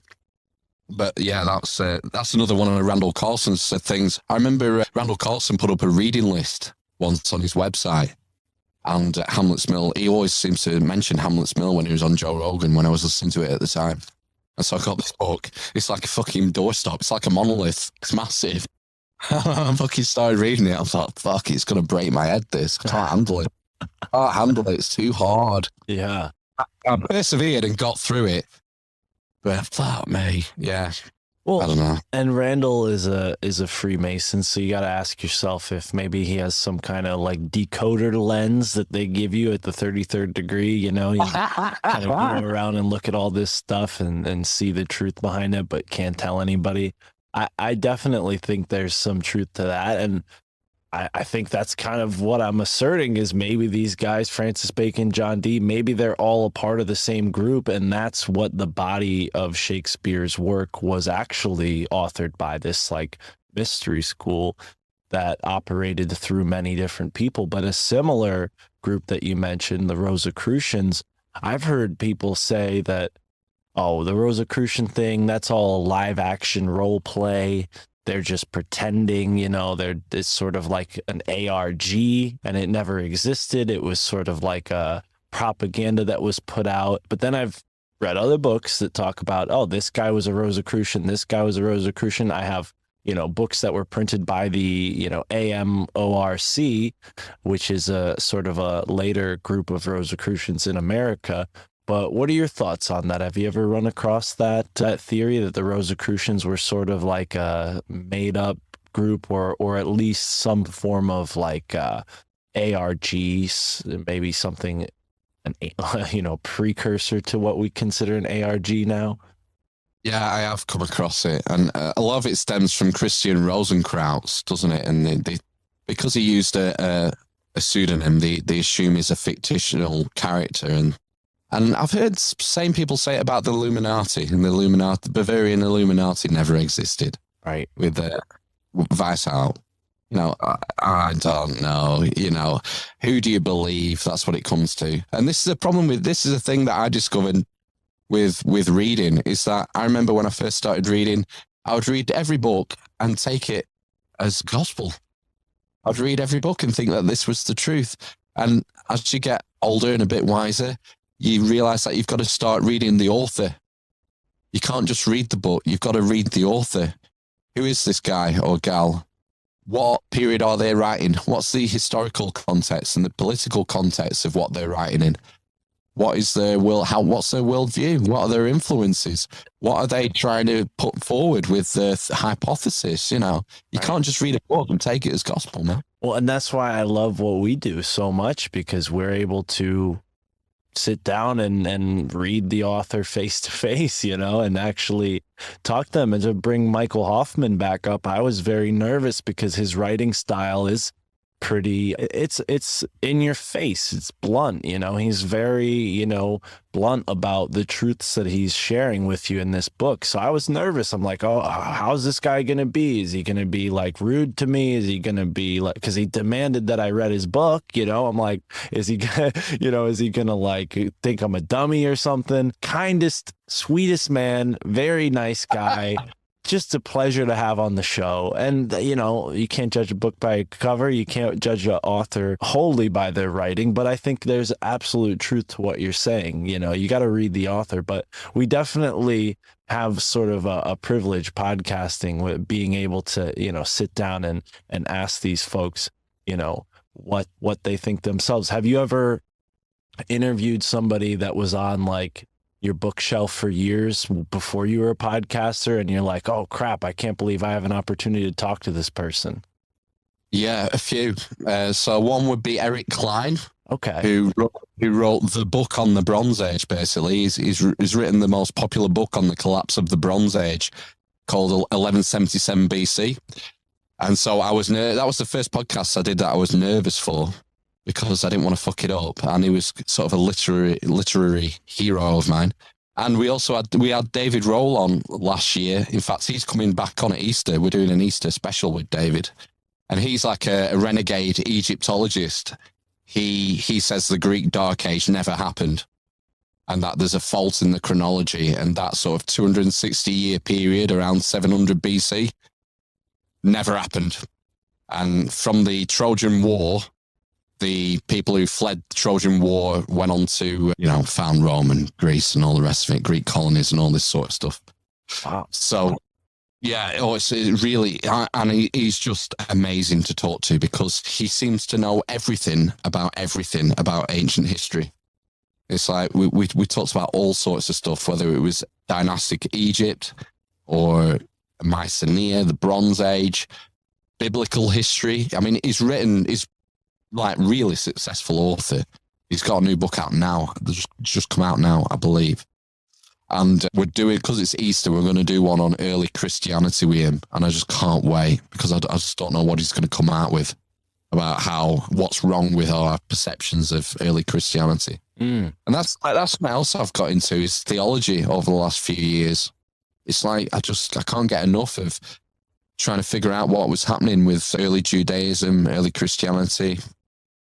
It's just something about that period. I know they're two different periods, but something about it's so critical to our culture and where we are. We live our cultures are based on the Judeo-Christian ethic.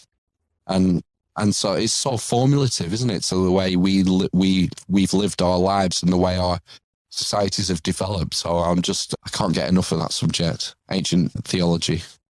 Have you ever? And then we'll have like Dave Matheson on, and he'll say, "Well, it's all myths. It's all myths." Right. Yeah, you've had Dave on, haven't you? Oh yeah.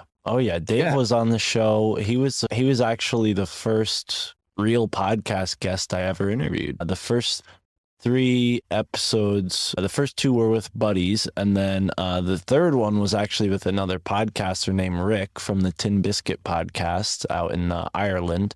And then I had David Matheson on. Yeah, actually, it was a really cool conversation. He taught us about wax on, wax off, and just kind of got had a nice philosophical chat. But I'm wondering, have you ever come across Josephus and Caesar's Messiah theory and this idea that maybe Jesus was like altered by the Romans to make people more, or not Jesus, but the Jewish writings or the Christian writings, something was altered to make people more, let's say, propagandized or easy to go with Caesar and his rule?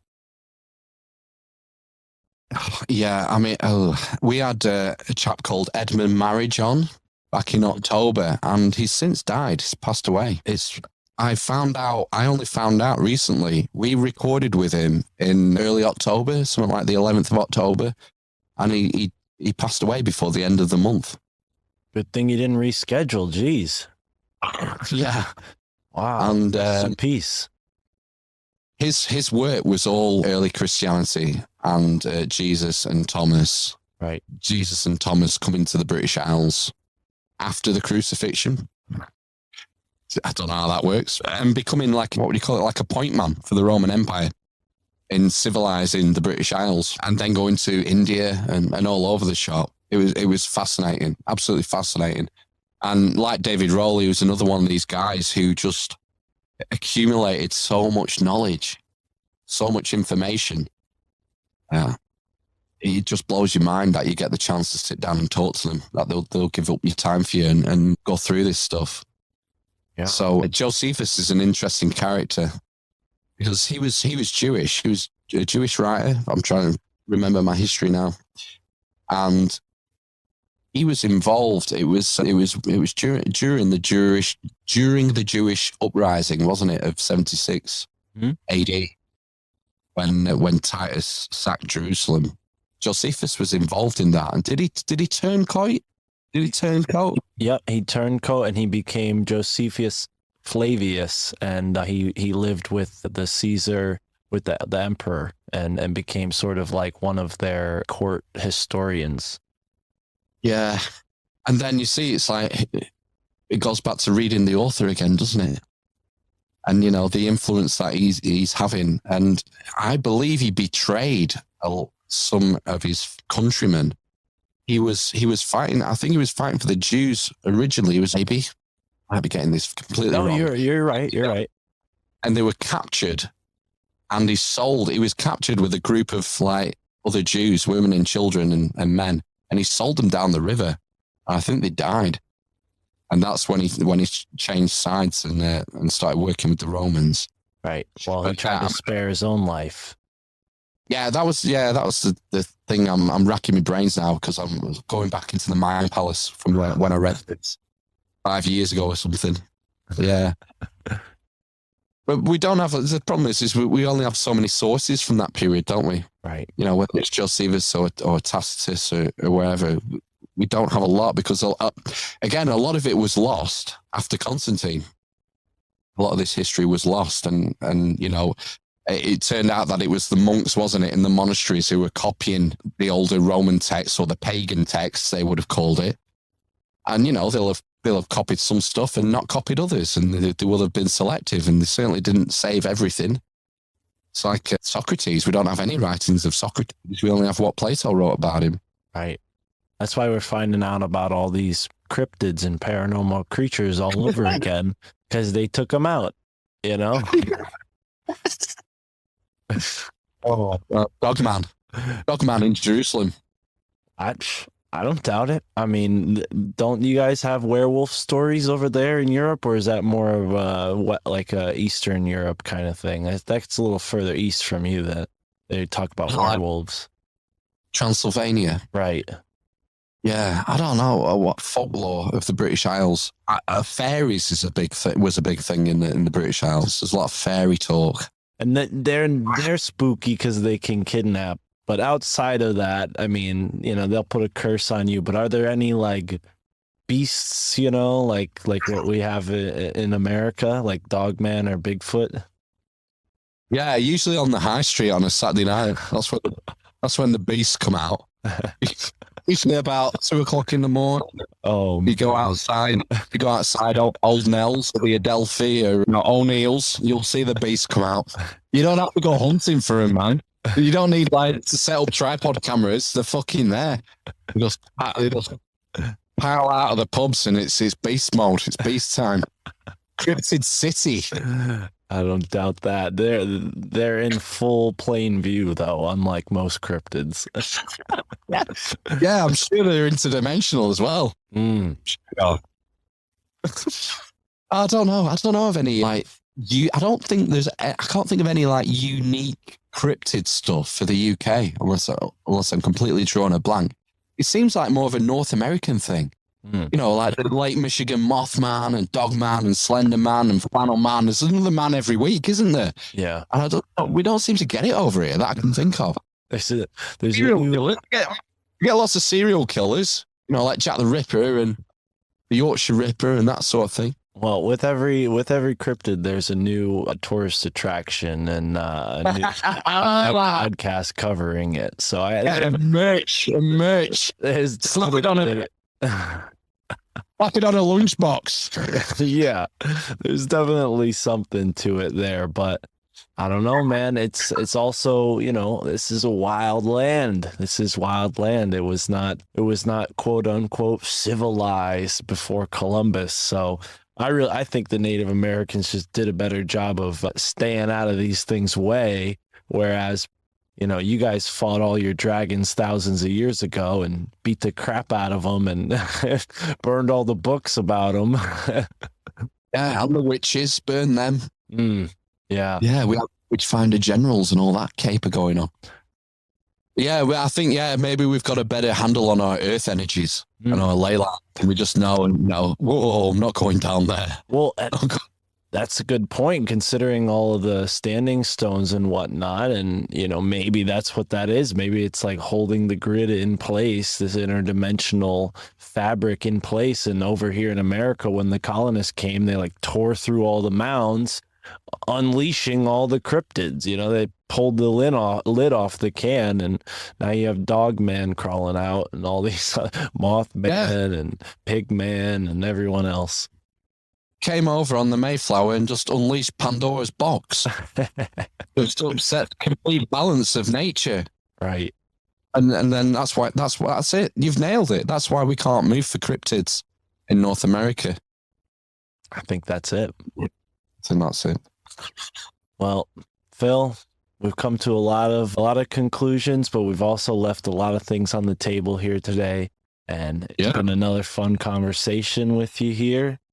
You want to remind the folks where they can follow up with you after they finish listening to this episode of the My Family Thinks I'm Crazy podcast? Just go to the AmishInquisition.com or, you know, whatever you're listening, whatever platform you're on, it'll be on there, presumably. Right on. Check it out, you know.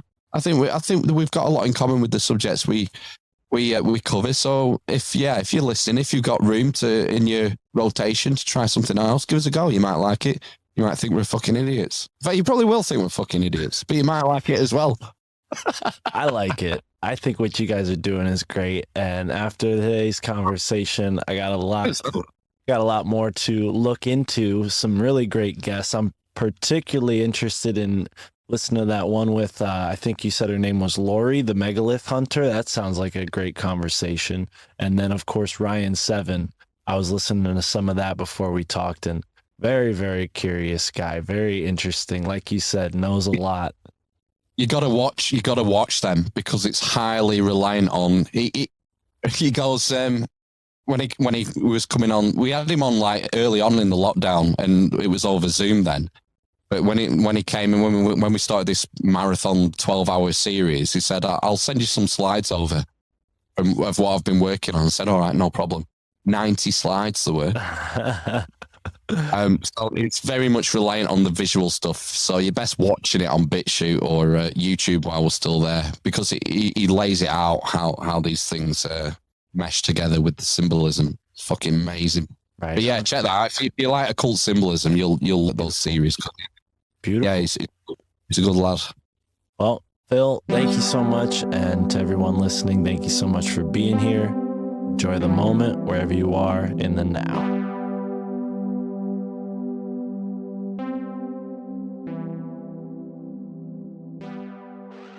All right, ladies and gentlemen, thank you so much for being here on the My Family Thinks I'm Crazy podcast. And that was another great conversation with Amish Phil. As I mentioned at the beginning there, Amish Phil had me on his podcast, The Amish Inquisition, about a year ago, give or take a few months. You can find that conversation in my RSS feed if you go far enough back. And I'm sure you can find it on the Amish Inquisition RSS feed naturally, with a second part to it, because as Phil mentioned, the first part of each episode has a guest interview, and the second part has a sort of a topical, more comical, newsy style segment. So sort of similar to this show where we break it up into two parts. Some episodes like this one even have two guests. So really awesome stuff. Definitely recommend you check out the Amish Inquisition, and big thank you to Phil for having me on his show way back when. Big thank you for him to showing up this time to join me on this show. I got to give a big shout out to our latest patrons who signed up recently. I decided that the spirit animal naming takes a while and I just don't have time to do it. Maybe I'll continue to do it in future episodes, but I am just gonna do a quick thank you for everybody who signed up, give you a shout out, and if you want to know your spirit animal name, it'll be posted on the Patreon. I promise it'll be there by the time this episode comes out. So shout out to James B, shout out to Ed LMF, shout out to MFC, aka MyCams, shout out to Stone Antone, shout out to you, Stone Antone, and then of course super big shout out to Lacey M. She is in the Telegram chat, often sharing her thoughts, ideas, and suggestions, and she has always, since she's been there, had really nice things to say about the show. We appreciate that, Lacey, and we appreciate everybody who gives us a rating or review on iTunes or really any other place. Actually, my favorite podcast app, Podcast Addict, now has a way where you can give a thumbs up. So if you're listening on Podcast Addict, don't forget to give this episode a thumbs up, and maybe while you're at it, go back and hit a thumbs up on some older episodes that you liked in the past, you know, retroactively. I know this is a new feature, so pretty cool stuff. I don't know what that'll do. Maybe it'll boost us in the algorithm, but we were in the top 30 in the philosophy category in the United States for the past 2 weeks. So, wow. Big shout out to everybody. Thank you for helping us break that record. I think our highest position on the chart was number 25. That's incredible. Right now, looks like we're at number 29. No big deal. Obviously a big bump from the David Icke episode. So if you're here after listening to the David Icke episode, maybe you'll like Amish Phil. He's also English. But I have a bunch of awesome interviews that I've done. Maybe hear from the Michael Hoffman episode. I mean, that episode was amazing. I'm sure Michael Hoffman has some fans out there who search his name. I certainly do that. Search his name, find some new podcasts to listen to, find some new interviews with an author I like. It's a good thing to do. One of the many benefits of having a podcast app like Podcast Addict at your disposal. They have a really great search engine. You could just search a name, boom, found the person, found their interview. Oh, look at that. New event scheduled. Looks like I'll be having someone on the podcast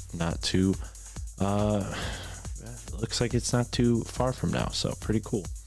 Won't say who yet. We have a review, 5 stars. Glad I found this podcast. I just ran across this podcast about a month ago and have been digging in ever since. The topics have such a variety that I haven't got bored, and the guests are top notch. I can't wait to see what's coming in the future. By the way, my family probably thinks I'm crazy as well. Shout out to you, Quentin. That's awesome. Thank you for that very kind review, and I'm glad you're digging the show. I appreciate it. We're doing well all over the world, reaching people all across the world. We're doing good in Australia as well. Top 100 in Australia, top 100 in Canada, and the top 100 in Great Britain. That's about it for me here now. If you want to get in touch, come on Telegram, join us in the Telegram chat. We are almost at 1,000 people in our Telegram group. What are we at? Oh no, not even close. We're almost at 500. So if we can get to 1,000, that would be awesome, because I know there's at least 1,000 of you dedicated listeners according to the analytics, and if all of you chipped in and shared $1 with me, maybe I would be able to fix my transmission and get on the road. As of right now, it looks like we might just have to let go of the car and put some money into a new one. I don't know. Either way, I could use your support financially with a one-time donation. You can find all the links on my website. The Ko-fi store makes it really easy. You go to ko-fi.com/myfamilythinksimcrazy, and not only is there a bunch of cool merch you can buy posted there, but you can also support the show with a one-time donation, and that always helps, and I will give you a shout out on the show if you're kind enough to do that. Another way to have yourself heard on the show is leave us a voice message on Telegram. You can get in touch with us there. It's a great way to become a member of the family and a part of the conversation. We have a lot of really kind, interesting souls in our Telegram chat. I'm really proud of that. I've been in other Telegram chats where the energy is different, and I think the vibes in our Telegram chat are really cool. So if you like that kind of thing, join us on Telegram. And yeah, like I said, that's it. We're about to go to another conversation with my buddy Kyle from the Big Dumb podcast for a Big Dumb Swapcast. It's a lot of fun. Kyle and I both took turns asking each other questions, and yeah, it's always good to reconnect with Kyle. Him and I have done at least a handful of shows together, at least 5 shows, possibly more if you count some other group podcasts. But yeah, Kyle has been a part of Alt Media United since the early days. He's a good dude, and like myself, he has taken his show solo, so go and show him some love. I know he has merch and a Patreon and all that good stuff as well, so support Kyle and enjoy this conversation. As for me, I'm out of here. No outro at the end of this part of the episode, so peace out. See you next episode. Thanks for tuning in. Enjoy this conversation with Kyle Rainey from the Big Dumb podcast.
Welcome to the My Family Thinks I'm Crazy Big Dumb podcast, Swapcast. You'll be hearing this on both of our feeds. What up, big dumb audience? What up, my family thinks I'm crazy audience? Kyle, thank you for being here, dude. I appreciate you joining me. It's been too long. I think the last time we podcasted was either Thanksgiving or maybe a round table, like expanding reality or something or other, but it's been too long either way. How have you been?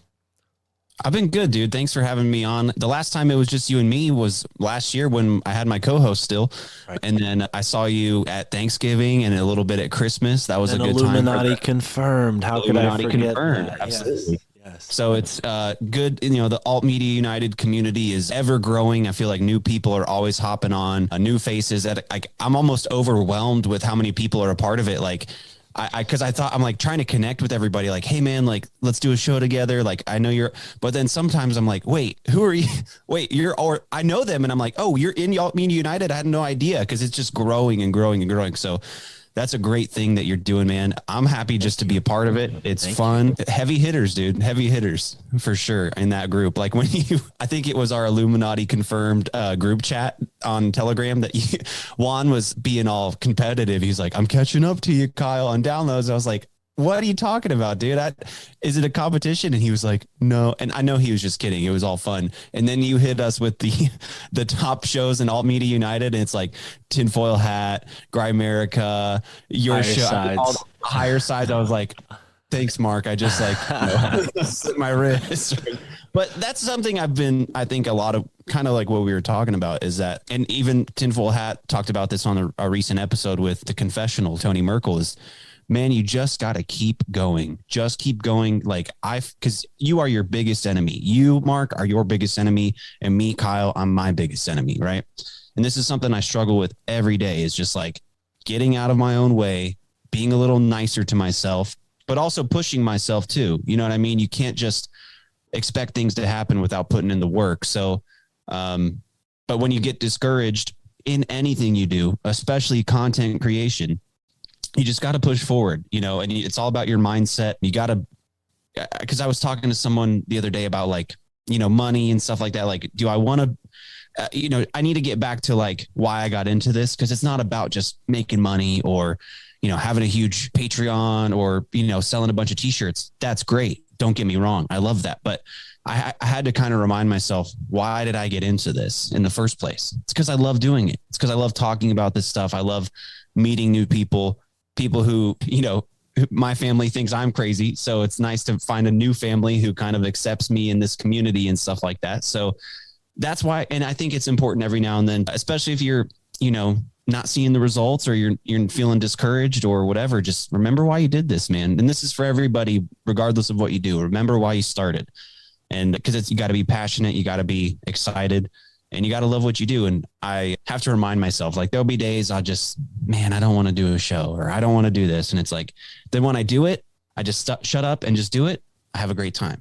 Absolutely. You know what I mean? Yeah, man. That's my little rant.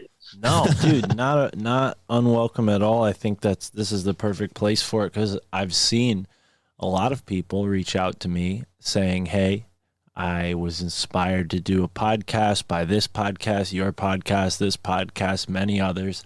And then they do it, you know, and like you said, so many people have been joining Alt Media United. I can think of a couple examples of people who hit me up and said, hey, I'm going to start a podcast. And now they're part of Alt Media United, because they actually went through and did it and hit me up and got back to me with the information. And really, there's no barrier other than that. I mean, you know, we've had some weird discrepancies in the past where some people kind of, you know, bumped up against others in a weird way, and we had to let some people go from the cooperative. But for the most part, it's been really awesome to see everybody kind of growing. And, you know, to your point about keeping on, I mean, I don't have another job to fall back on, you know. I like let go of my old life and decided not to do that anymore. Obviously, I had the luck and fortune, so to speak, of Tripoli kind of giving me a job. But I mean, you know, it's not much. I don't want to talk about finances or anything, but I got to do other things to get by as well, you know, and that's kind of where I come at the podcasting game. And I've always set goals higher and higher more and more guests. And another thing that happens that's really cool is those guests, most of the time, at least in the earlier part of the show, were folks who had other podcasts, and that's how I built up Alt Media United to what it is now. And like you said, it's still growing. Tim Grimes is another guy, had him on my show. He felt inspired to start a podcast, went and did it. Yogi Zorananda, episode 19, joined me on the show. I think I re-released it for like episode 90 something, but he started a podcast and now he's got like 30 something episodes out, he's stuck to it. So yeah. I feel that, man. Well, I think another, at least for me, one of my issues is that I look at other shows or even just potential guests, and I'm like, they'd never come on my show. You know what I mean? Like, especially when I was first starting out, it was, I think the first really big time I was like, oh gosh, this is like, it freaked me out, was when I had Deplorable Janet on the show, because I had seen her on No Mercy and Deplorable Nation, all this stuff. And I was, when I hit her up, I said, I was so nervous. I said, will she come on the show? Like, what's going to happen? Like, should I just not even ask her? Cause like it's that fear of rejection, that fear of failure that gets in your way and can really slow you down. And once I asked her to come on the show, she was like, absolutely, honey, anything, like, let's do it. And it was a great show. Right. And we're really good friends now. And so even to this, but still to this day, I have a hard time. And it's like I said, getting in your own way. I'm like, should I hit them up to come on the show? Or I hit them up a while ago and they didn't get back to me, or they did, but then they canceled. Do we reschedule? Like, cause I know everybody's busy. You know what I mean? I'm busy. I got a family to feed and a job and things like that. And everybody does. Right. And so it's just one of those things. It's a balance, but you also got to be confident, and you got to just be okay with being told no, which is hard. I mean, it's still hard for me even now. Like, I guess just, throughout my life, I've done really well to put myself out there. And, like, for example, job interviews, like I've never not gotten a job that I applied for, because what, it's just, and so I have this expectation, like, what if they tell me no? What if they tell me no? It's one of those things. So you just gotta get out of your own way, man. I'm telling you this, Mark, but I'm mostly telling myself. Like, when I do a podcast, I'm mostly talking to myself. Like, what would I tell myself right now to tell Mark? But yeah, man, I understand that. I think a lot of people do that in many different ways, I myself included. But yeah, man, I think what's most important to me, and why I think I've gotten to where I'm at so soon with the podcast, is mostly due to the mission that I've been on. Has been a part of my life way before I even heard a podcast, and I think that's true for everybody who does a podcast, because it takes a certain amount of motivation to feel confident enough to put your voice out there. So I think every podcaster, when they're in that moment that you express where you're like, I don't know about this guest, maybe I should just cancel, just remember why you're doing it, man. Because like for me, I'll tell you what, I just had David Icke on the podcast, and that was a big deal, and we had like a time mix up where, I guess England hasn't done their daylight savings time yet. So even though it was like, like supposed to be starting at this time, it was actually an hour later. So like David wasn't there. We were there wondering like, oh, is David going to show up? I guess he's not going to show up. And then Ron joined me as a co-host, and he's like, "Oh no, Mark, don't worry. They're an hour back, and so we reconvened." That's a great Ron from New England impression. That's fantastic. We love you, Ron. I love Ron to death, and that's why. Don't worry about it. Yeah, that's why I had him there, because I was nervous, and Ron's much older than me. He's got a lot more experience, and we're both New Englanders, so I felt like it was a good fit to unite, across the pond. And plus, Ron's done shows with Richard Willett as well, so that kind of helped. But yeah, it was a nervous kind of thing, and like there was a relief almost that, oh, David's not going to show, because it's like we'll have another day or whatever. But then I realized like, no.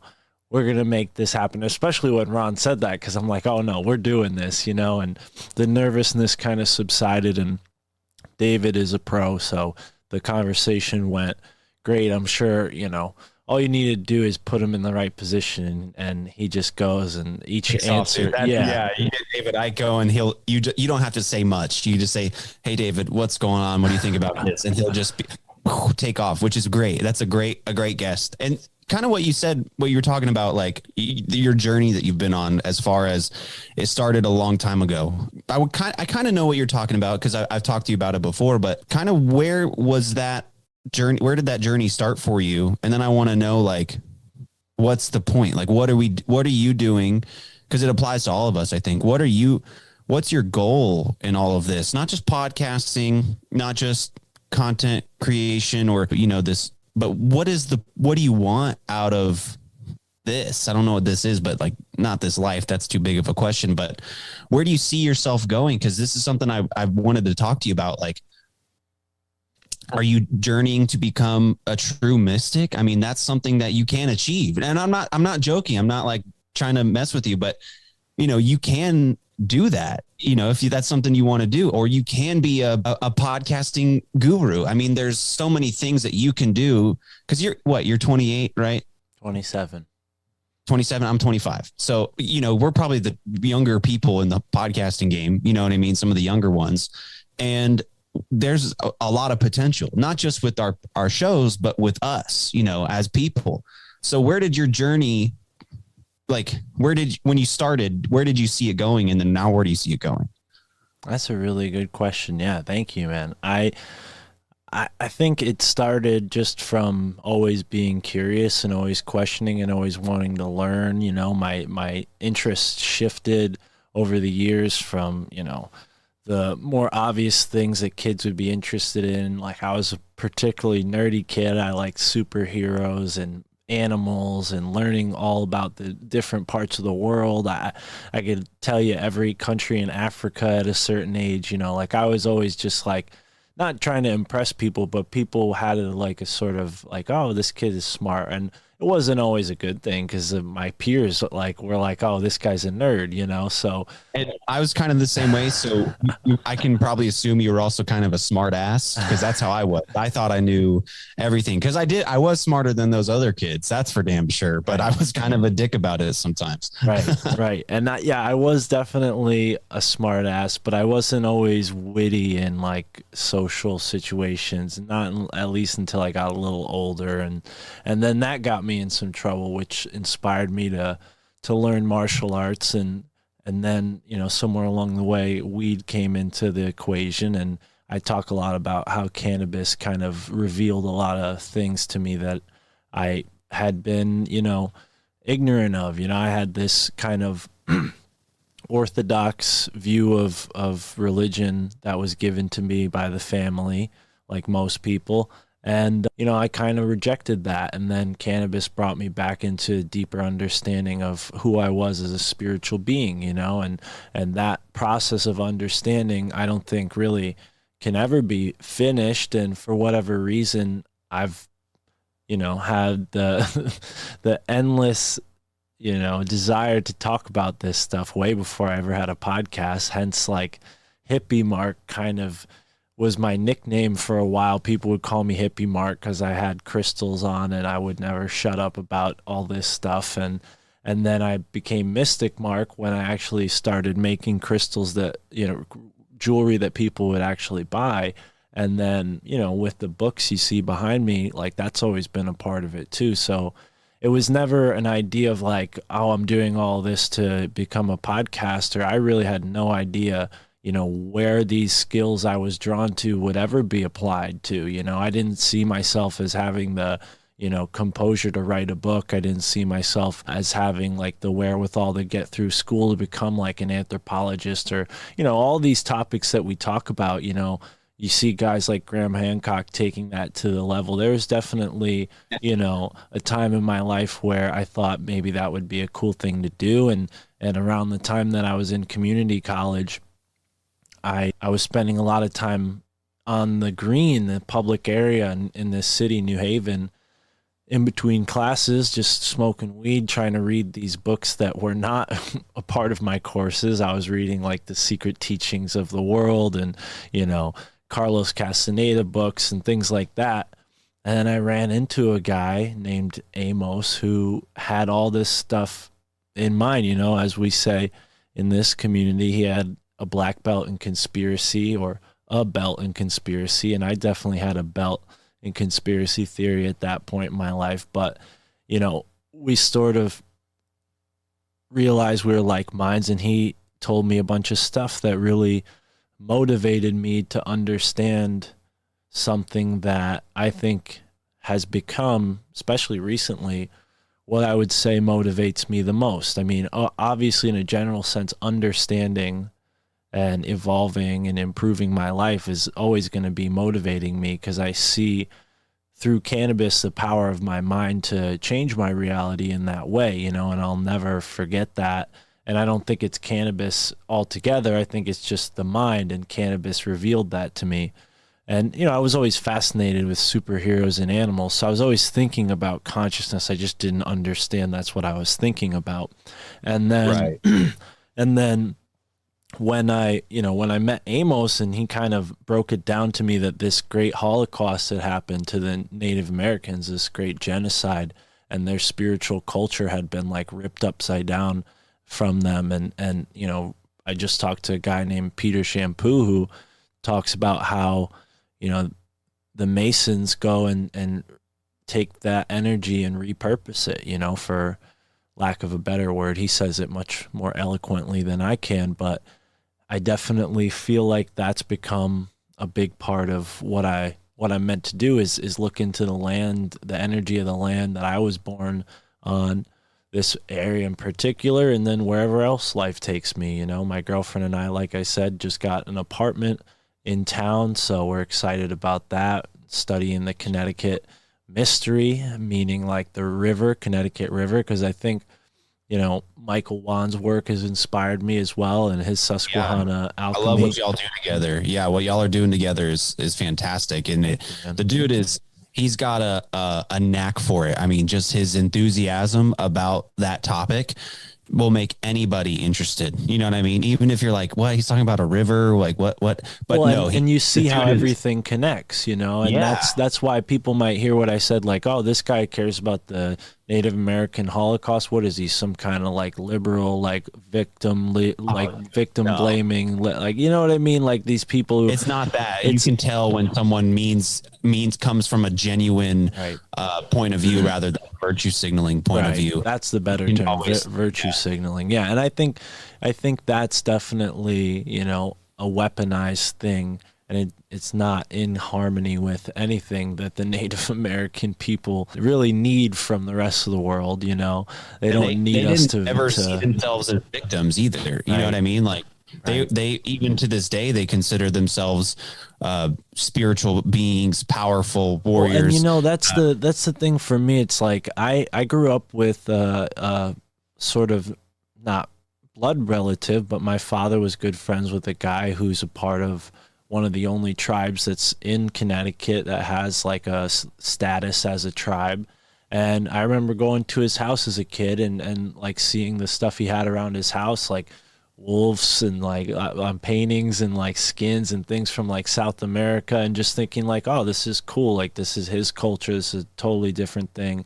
And that resonated with me. It struck a chord with me. And I never pursued it, you know, outside of like, you know, like obviously talking to Amos and all the research I've done now. But, you know, I really think that there's something that we need to reconcile there as far as like the landscape energy and how these cities are being built, because you see this like modern, the people call it modern, but I really think it's more of an American, a westernized thing. Like people talk about depression, and we can take the conspiracy theorist angle, but I mean, if you really understand the truth about what happened to Native Americans, you'll instantly be a conspiracy theorist, because the mainstream media, the mainstream academia does not want you to understand the real truth about the Native Americans. They want you to think they were Stone Age people and had no right to be on this land, and, you know, and all this BS.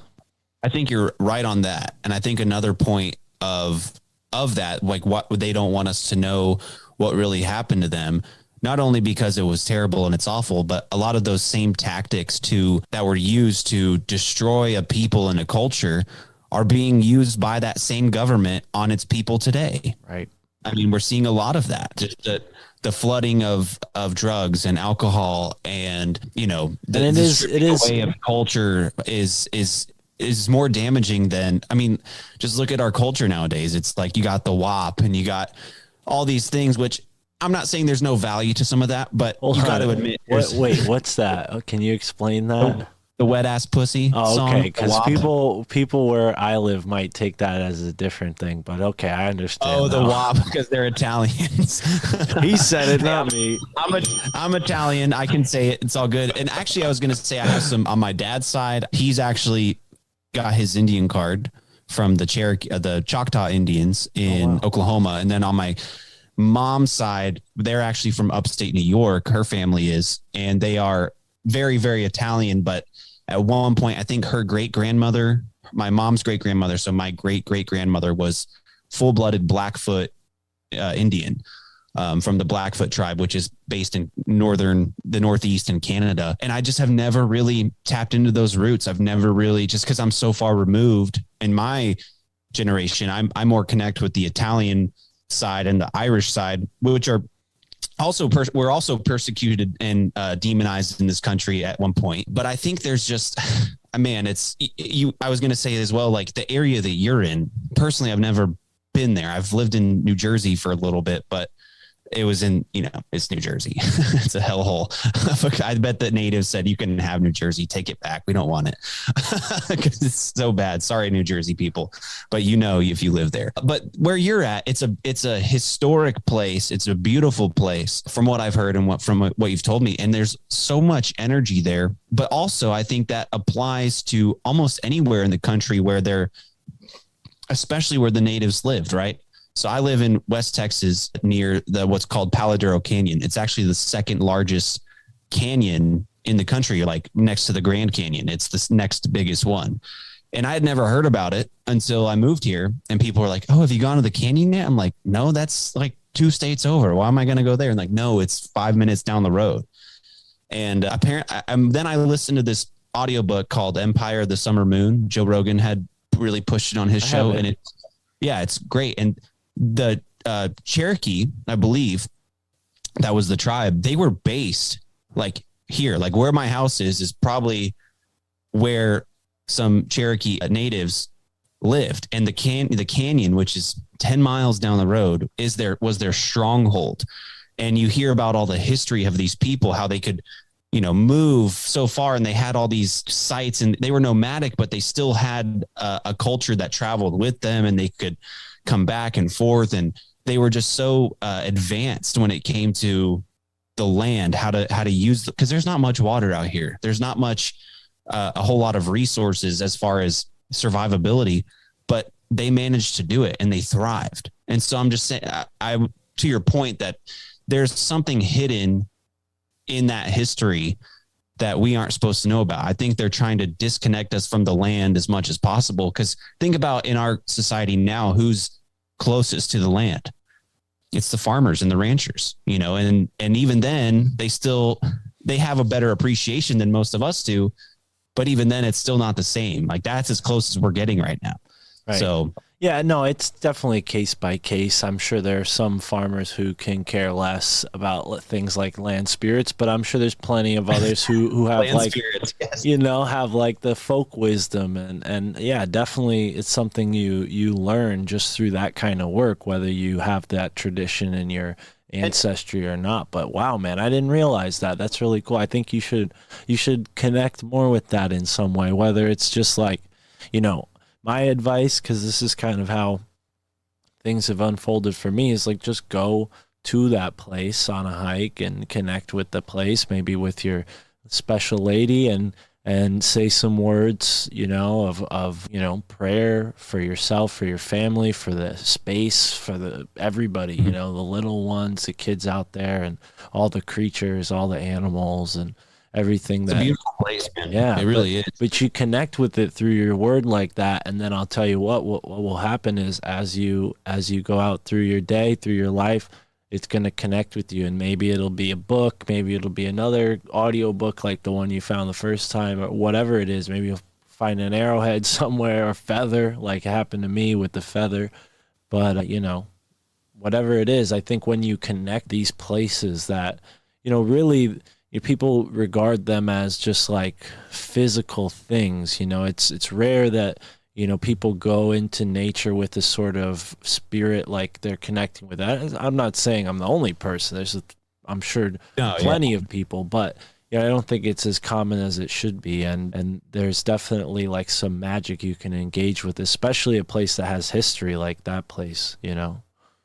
Yeah. And I wanted to ask you this too, because with all the craziness that our particularly our generation has experienced, I mean, from when we were little kids, we had 9/11, we had the Afghanistan, Iraq wars, we had 2-3 recessions, we had a global pandemic, if you want to call it that. We had Donald Trump. Say what you will about the guy, but that was a huge event for our generation. And now we have this whole it's just been nonstop since we were kids, right? And I always revert back to the Billy Joel song, "We didn't start the fire, it was always burning since the world was turning," right? Like, this is nothing new, but our generation in particular has really been through the ringer.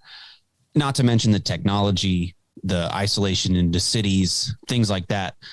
Do you feel that we're on a cycle? Because other people I've talked to, people in their 20s and 30s are wanting to just get out of it. They just want to go live on a farm, go live in the woods and the mountains and homestead, buy some, get some chickens, plant some vegetables, maybe get a cow and, some goats or something. That's where the whole tiny house movement comes from, the van life kind of thing. I think all of those movements, I think it's a reaction to the madness that we've experienced.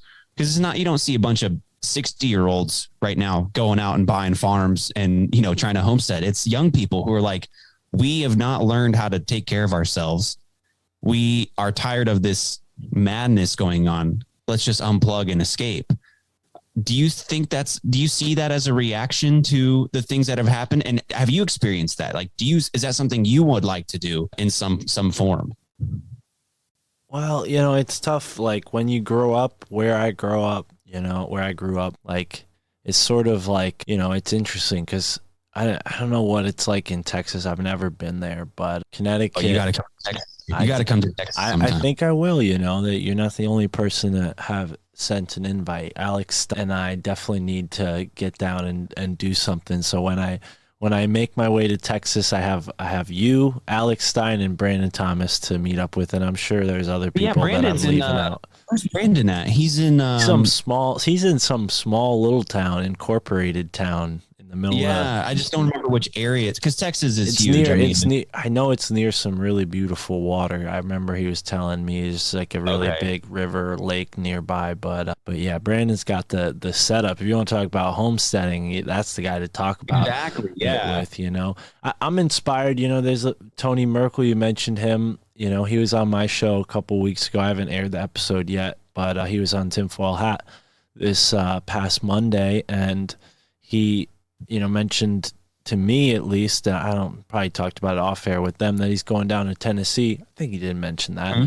And that's inspiring. It's like all these different people are realizing, like, yeah, I got to move somewhere else. Like, I know Tony personally, he lives somewhere like close to a city, so it's for him, after all this, pandemic crap, it's like going to Tennessee is a relief from all that, and I feel that, being in Connecticut, because it's very much like an urban place. But that being said, it's still beautiful. Yeah, you guys have trees there's not a tree anywhere within like 50 miles of me, man.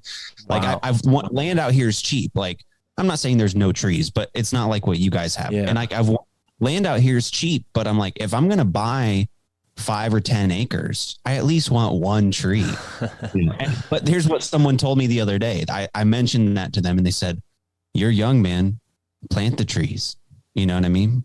Plant the trees and let them grow. And I said, That's a good point, but we just don't get enough rainfall per year to grow big trees Yeah, like but that. But you gotta get Corey Daniels on your show. He'll tell you about all the plants in the desert that you might not be, fully aware of that you could utilize, because I'm sure there's a lot. But I'll tell you what, Connecticut, for being an urban place, the cities are really all just along the highways, and you can kind of draw a line through the state. There's really only 3 major highways that go through the state, and that's pretty much like it. Everywhere else is like kind of farmy, kind of rural, and then there's some really like grimier places. New Haven, a place that I go to a lot, is definitely had its day as a grimy place. It's kind of turning around, but it's gone through its ups and downs.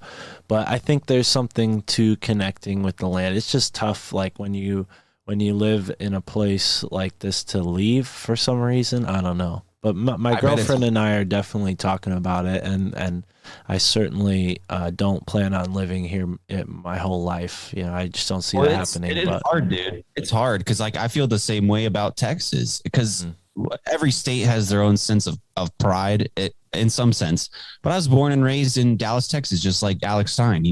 We grew up like 20 minutes from each other. Oh, wow. But it's just that sense of pride that you have. And like when I lived in Illinois for 4 or 5 years and New Jersey for a year, I wasn't home. It was not home, man. It just felt weird. It was great. I was grateful for the experiences. You get to learn and grow and kind of see what you like and what you don't like. But I get your roots, man, wanting to stay close to your roots. And I think that's important too, because that's another thing, is that we've lost people, which is, it's good and bad. There's ups and downs, but people grow up and then they leave, go to school, and they never come back. Right.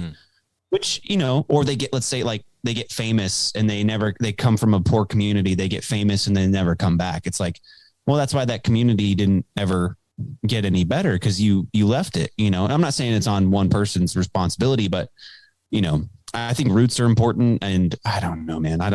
It's just there's a certain aspect of it. Like my girlfriend and I, Tara, we're planning on kind of putting together something similar. Like I said, that, with the Connecticut River and seeing where it connects, because if what Mike researched with the Susquehanna River is true, which I totally think it is, then the same must be true for every river. You can find the same pattern. And the guy I mentioned before, Peter Shampoo, has a whole book about like rivers and how they're connected to different parts of the moon. Like the Nile River specifically is like a mirror of the moon in a way. Way out of my league. He can explain it much better. I'll put you in touch with him if you're interested. But yeah, it's definitely, something I want to get to before I leave the state. But then there's part of me that, like, for instance, New Jersey. I like New Jersey. I mean, my buddy Mike Romanelli has a restaurant out Mike's there. Gonna be like, fuck this Kyle, dude. He doesn't know Jersey. Yeah. I'm like a Texas boy coming to Jersey. Well, you could talk shit. You live there. It's not like you never been there and you're talking shit. I think that's the problem, is when someone's like, "Oh, nice. New Jersey sucks. I heard about that place." I'll tell you the one thing, the one kicker for New Jersey, because for the most part, it was a nice place. The people aren't so nice for the most. The people I knew were nice, but like the drivers are terrible. But the worst part was, because I'm a Texas boy. I drove my truck there when I moved there, and I got out to get gas. Oh God. And the gas station attendant runs out and like threatens to like call the cops on me, and like, as if I had just committed some sort of heinous act. You can't pump your own gas in New Jersey. Right. And I I touched the pump and they're like, And I was like, oh my God. That's what I didn't like about it. I was like, I can pump my own gas. Other than that, for the most part, Jersey's not bad. I never buy gas in Jersey just because of that. Like, I literally, if I'm going through Jersey, I will fill up my tank. If I'm in Jersey, I will avoid buying gas there as much as I possibly can. But yeah, I know exactly that feel. Connecticut is not like that. Although we do have some like fancy uppity self-serve gas stations where they're like a little 12-year-old dude will come out, like pump your gas for you, or like an old man will come and pump your gas for you. Wipe your windshield and stuff like that. You and I, we're used to like the 7-Eleven suburban job where you get like, typical gas station, you walk in, do everything yourself. But yeah, New Jersey's odd with that. I do like that they legalized weed though. I'm glad you reminded me of that, because I was thinking about moving to Jersey, and that's a big thing to consider, is the gas thing. You just gotta be comfortable. But now that weed's legal, I'm not so worried about people smelling my car. Yeah, that's a good point. That's a good point. So let me ask you about weed, man, because that was something that was really close to my heart for a very, very long time. I started smoking pot when I was, 14. And just like you, it kind of changed my paradigm on things, because both my parents were really big drug addicts before I was born. My dad continued to be a drug addict after I was born. And so I just had I was very wary of drugs, right? Just in general, even pot. And then when I smoked weed, I was like, oh, this is fantastic. This is awesome. You know what I mean? I had the same thing, man. I definitely had that kind of thing, not with my father specifically, or my mom really, but there was just like that atmosphere of partying that I saw when I was a kid that they definitely have changed on in a lot of ways. But yeah, it's definitely, that was one of the big, and I don't talk about this a lot, but that's a big reason why I had such an eye-opening experience with weed, because I was like, oh wow, they're lying to us about this drug. Yeah, and then they're incentivizing this other drug, alcohol, which just makes everybody a fucking disaster, a nightmare. Specific people, when I drink, I have some fun, but that's because I've seen when people drink too much, and I'm just not my thing at all. Like I was in a fraternity, and that was probably the most I ever drank, but we were like a very like rough outlaw type fraternity. I didn't even go to the college that the fraternity was on, campus on. You were just there. Yeah, well, that's the thing. It was like underground. Like they accepted anyone as long as you were at some point a college student, which I was. I was in a community college when I got in there, so. Oh my God, that's hilarious. It's basically a gang at that point. Oh yeah, it was great. I mean, they're outlaws. I can't talk about them on the record, but yeah, that was a fun time. But that was the most I ever drank, and I just never really got into it. As fun as it is sometimes to be buzzed and be in that atmosphere, I just saw where the consciousness became, what the consciousness was drawn down to, and like the type of conversations I always like to have were high-minded ones, the types you could have smoking. And some people even like they see the show and they're like, oh geez, I don't know how you smoke and talk about all this stuff, like don't you get like stoned? And I'm like, yeah, I get stoned, but I'm like, this is like basics for me. I've been doing this for 8 years, smoking and talking about this stuff. That was my thing, is that like I was the same way you were. I hardly ever drank. I just smoked a ton of weed. It actually got me through a lot of hard times. Like, even just by myself, I would just sit and smoke and hang out with my cat and watch a documentary or read a book or just kind of be alone with myself. It really taught me how to be alone with myself. Right. And I'd have very creative thoughts, very deep thoughts. And then at some point, college for me, I was crazy. I smoked, I say from the first day orientation to graduation day, I was high the whole time. I was never not high. I dabbled in a lot of other drugs, and I drank a lot and got myself into a lot of trouble, especially with the ladies. But after I got out of college, I just stopped smoking as much. Because I was working all the time, and I don't know what the shift was. Maybe it was when I started my job working for the government, because I was like, oh my God, I can't smoke, and now the few times that I have smoked, I think just because my tolerance has gone down so much and the weed has gotten exponentially better and stronger, that it just freaks me out now. And I don't like, because I miss it, dude. I really do. I miss like what you're doing. I miss rolling a blunt. I could roll a blunt like nobody's business. I miss sitting in that circle, talking with people and having fantastic ideas and deep thoughts and deep conversations, things you normally never talk about. Right. And I just can't do it anymore, man. Like it makes me sad, but I also, perhaps that's the universe telling me something. Maybe I was using it as a crutch. Maybe I was abusing it. Maybe, I don't know. But then now I drink probably way more than I should. I'm not an alcoholic.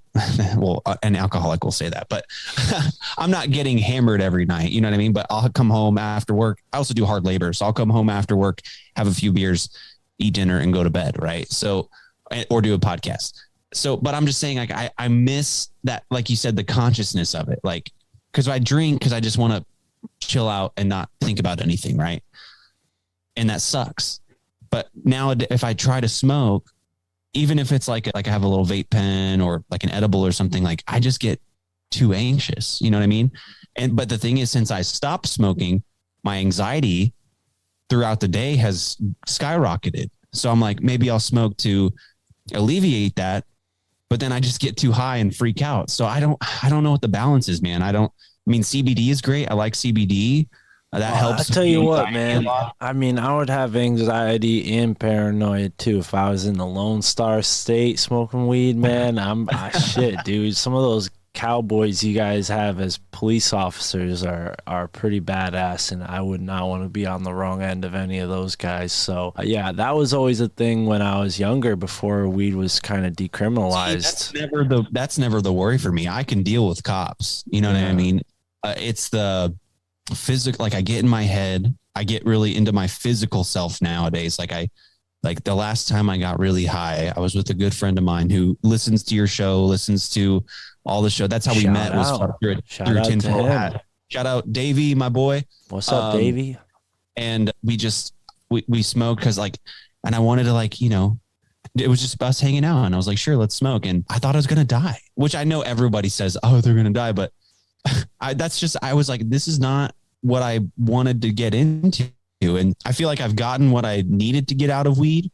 I just miss it, man. And I don't know if you have any advice for me, but it's just mushrooms are great. I love mushrooms when I've taken those in the not so distant past. Like I don't trip super hard, but I'll take, a little bit and just kind of relax a little bit. Remind me of what the setting was when you smoked for the last time, like, because you're with this friend, but were you somewhere familiar or somewhere new? Yeah, we were at my house. Yeah. Okay. But I don't know what it is. Maybe it's just because we don't hang out too much, just because we live in different towns. Maybe I was trying to, and that's the thing too, is the setting. Because I analyze things overly. Like I'm like, am I being a bad host, or am I acting weird? Maybe. And I think that everybody kind of experiences that, but that's a good point. The setting might have been off. Well, that's exactly what you need to tap into, is you're analyzing self, but also, don't let your kind of, don't take my opinion as fact, or my advice as opinion. I think you need to maybe smoke just a little bit, of course, allegedly, because you're in Texas, allegedly you'll smoke just a little bit by yourself, or maybe if your lady's around, she could keep an eye on you and bring you some snacks or something. But, yes. I would say, just ask yourself, why am I having this feeling? And maybe the answer is because you're past it. And I think that's the best thing you can do. I mean, if you're having second thoughts, but if you're already like, oh yeah, no, I think it's just because I'm past it. Well, then that's the answer. You don't need to smoke weed anymore.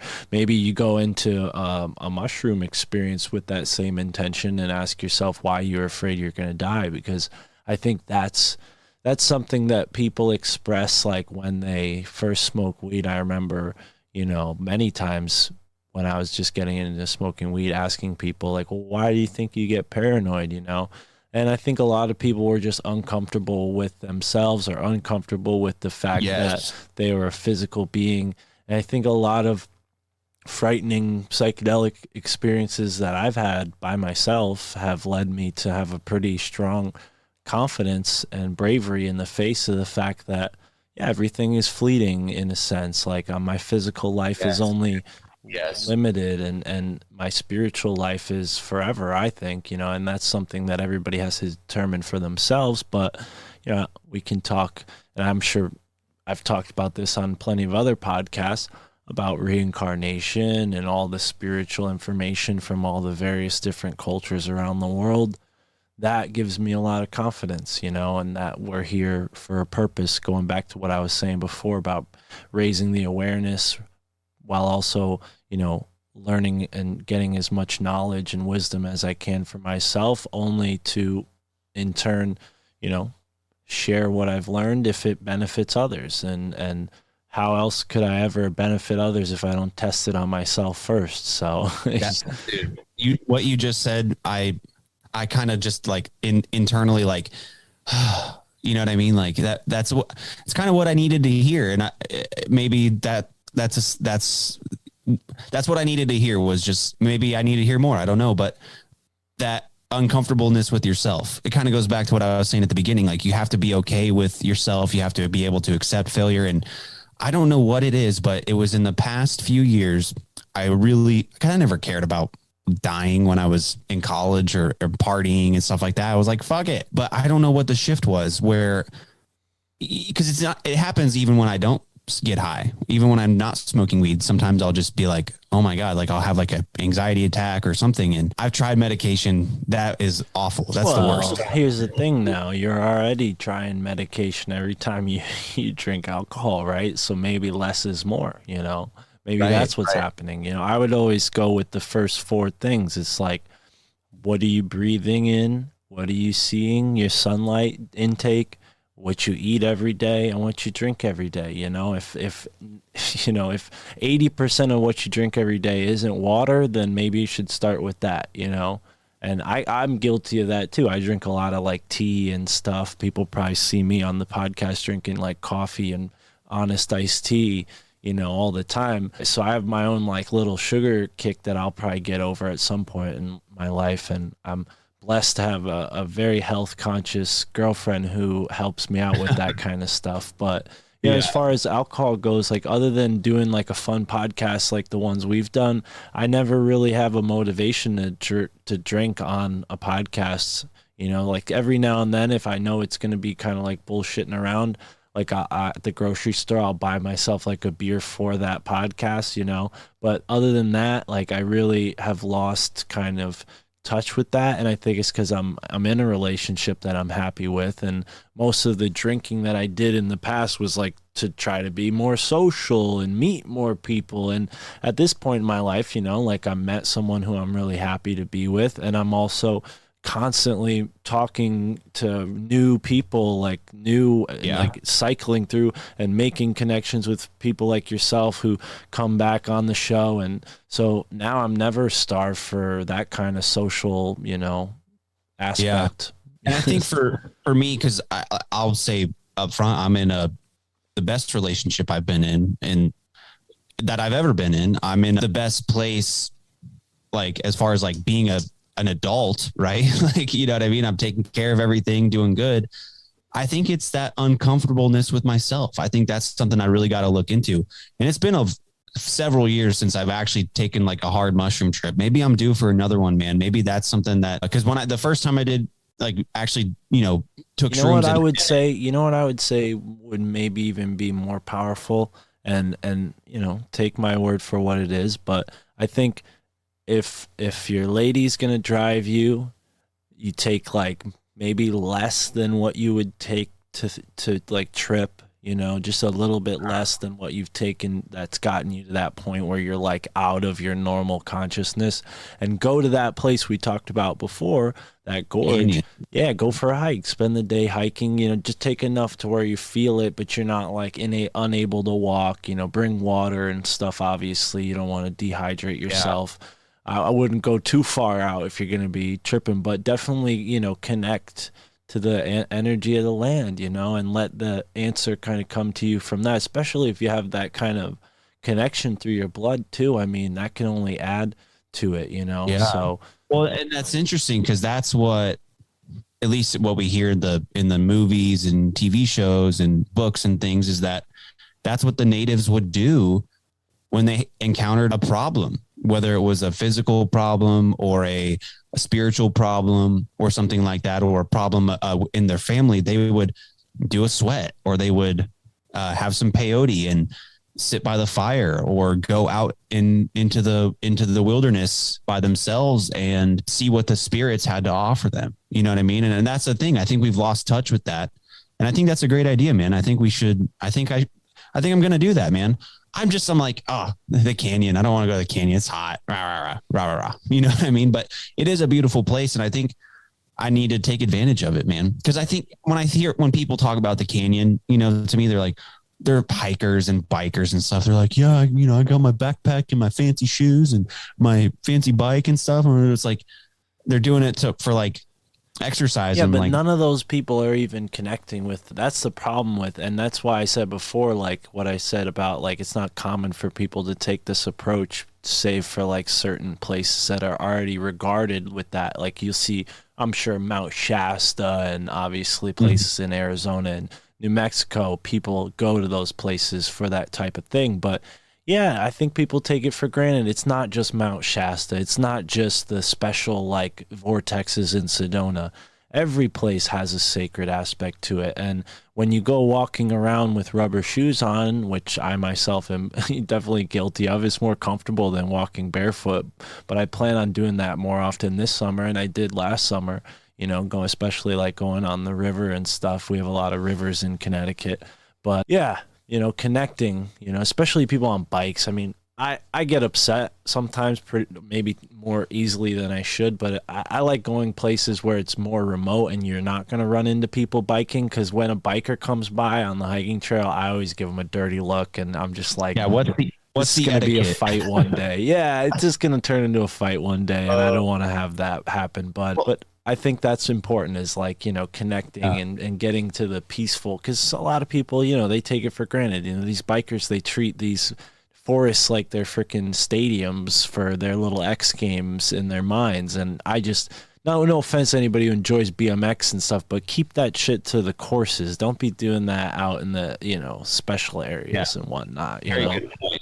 And I will say, you kind of sparked my mind a little bit that my family and I were on a deer lease in Central Texas where we go hunting and things like that. It's not our land, but we lease it to go hunt, and we have a year-round access. So I'm actually going to be doing my bachelor party out there this summer, and it's awesome. We got, you know, RVs and campers and you know, four-wheelers and things like that to just, you know, ride around. It's a big place. But when I'm out there, like, it's you know, we don't have water.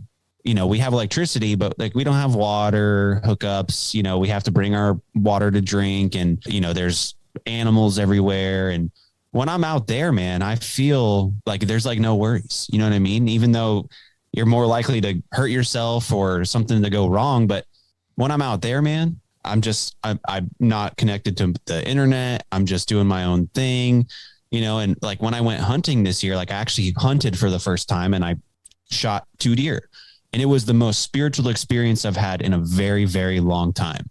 Just, I mean, it was not enjoyable. Like I didn't like shooting the deer, but it was, I was extremely grateful. It was very humbling, and I made the most out of it. I mean, I'm still eating the meat now, and I'll have plenty for the rest of the year. I mean, it's fantastic. And I feel better about, you know, rather than buying, you know, chicken nuggets at the store or steaks or whatever. Like I have it all here, and I did that, you know? So even just something as simple as that, connecting to land, whether you are just going out for leisure or to gather resources or to connect spiritually, I think all of those things can put us in a better headspace in our minds. Because I agree with you, man. I feel like it's 10:10. Sorry. I've lately been seeing numbers on the clock every time that are all the same. I actually talked to Nico from Upstate Unconventional a few weeks ago, and he was asking me, yeah, he's a cool dude. And he was asking me about my spiritual experiences. And I said, you know, when I was a young teen and I was going to church all the time, me and my buddy would always see, every time we looked at the clock, we were also smoking a ton of weed too, but every time we looked at the clock, it was 1:11, 2:22, 3:33. Like every time we looked, and we'd both look at the clock at the same time and be like, what? And I said, since that time in my life, that doesn't happen anymore. And Nico goes, watch, over the next few days, that's all you're going to see. And sure as shit, the last couple of weeks, dude, all I've seen when I look at the clock is 10:10, 11:11, 12:12. And I don't know if that's a synchronicity. I know you might know a little bit more about synchronicities than I do, but I know one when I see one, right? It's one of those things you can't explain it, but you know.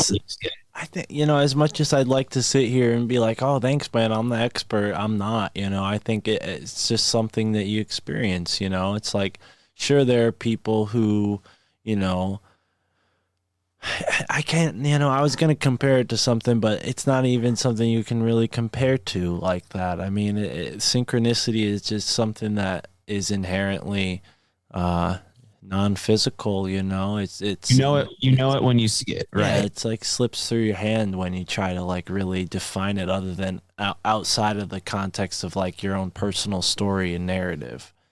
That's Right, why I like when almost like the synchronicities are almost really like from the average person, they're really personal, it's only when you start like digging into these mysteries that like want to be solved and have like a consciousness maybe on the other side that the synchronicities start getting really interesting, but I think the synchronicities that people experience in their own life, when you start becoming aware of them, they'll lead you to maybe overcoming your fears or improving your life or finding that new opportunity or whatever it is, Yeah, it's like when you're thinking about someone, you're like, man, I wonder how they're doing. And then they call you. Have you ever had that happen? You're just thinking about, like it happens all the time, man. And that's, you were meant to talk to them at that point, maybe they needed to tell you something, or you just needed to connect with them, or I don't know, man. It's can I ask you about, because I want to know,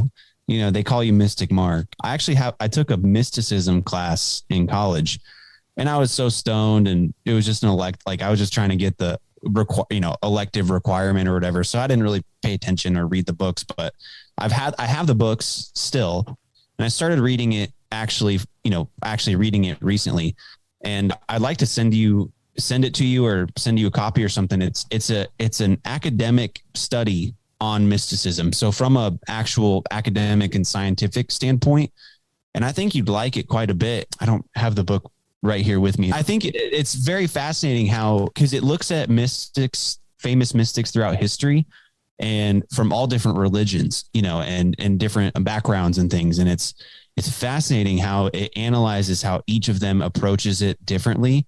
Yet they're all kind of trying to achieve the same thing without really knowing it.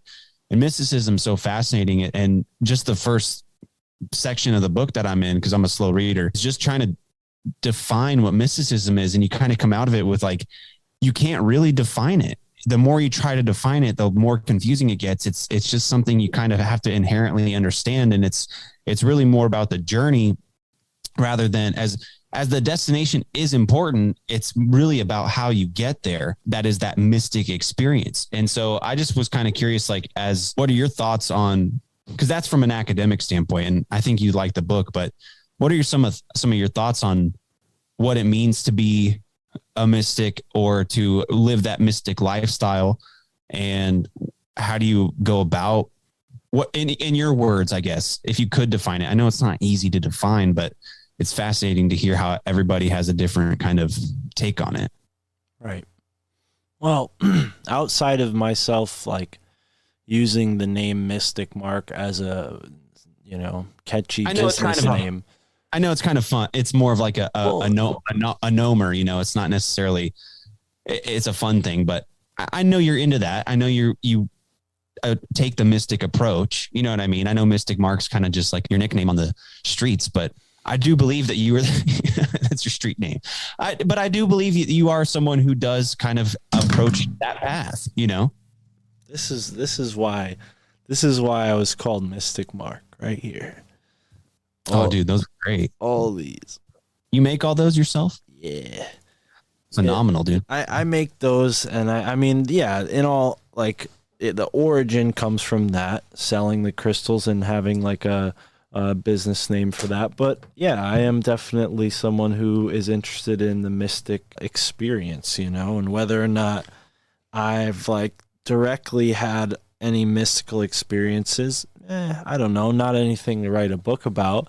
I've definitely talked about a lot of different things on my podcast. We've had this conversation on your podcast. I mentioned some things here today that might elaborate on it, but also, to add to it, I would just say, it's about connecting with your intuition, and for certain people it might be what it is. For me, for certain people it might be something entirely different. I think with interests that I've had and wanting to understand how magic works, how crystals work, and this sort of thing, it's just like one thing led to another and led to another, and that's just the nature of life. And there's something mystical about life. So everybody is a mystic. It's just the problem is most people have been kept ignorant of how to connect with the greater reality outside of the five senses.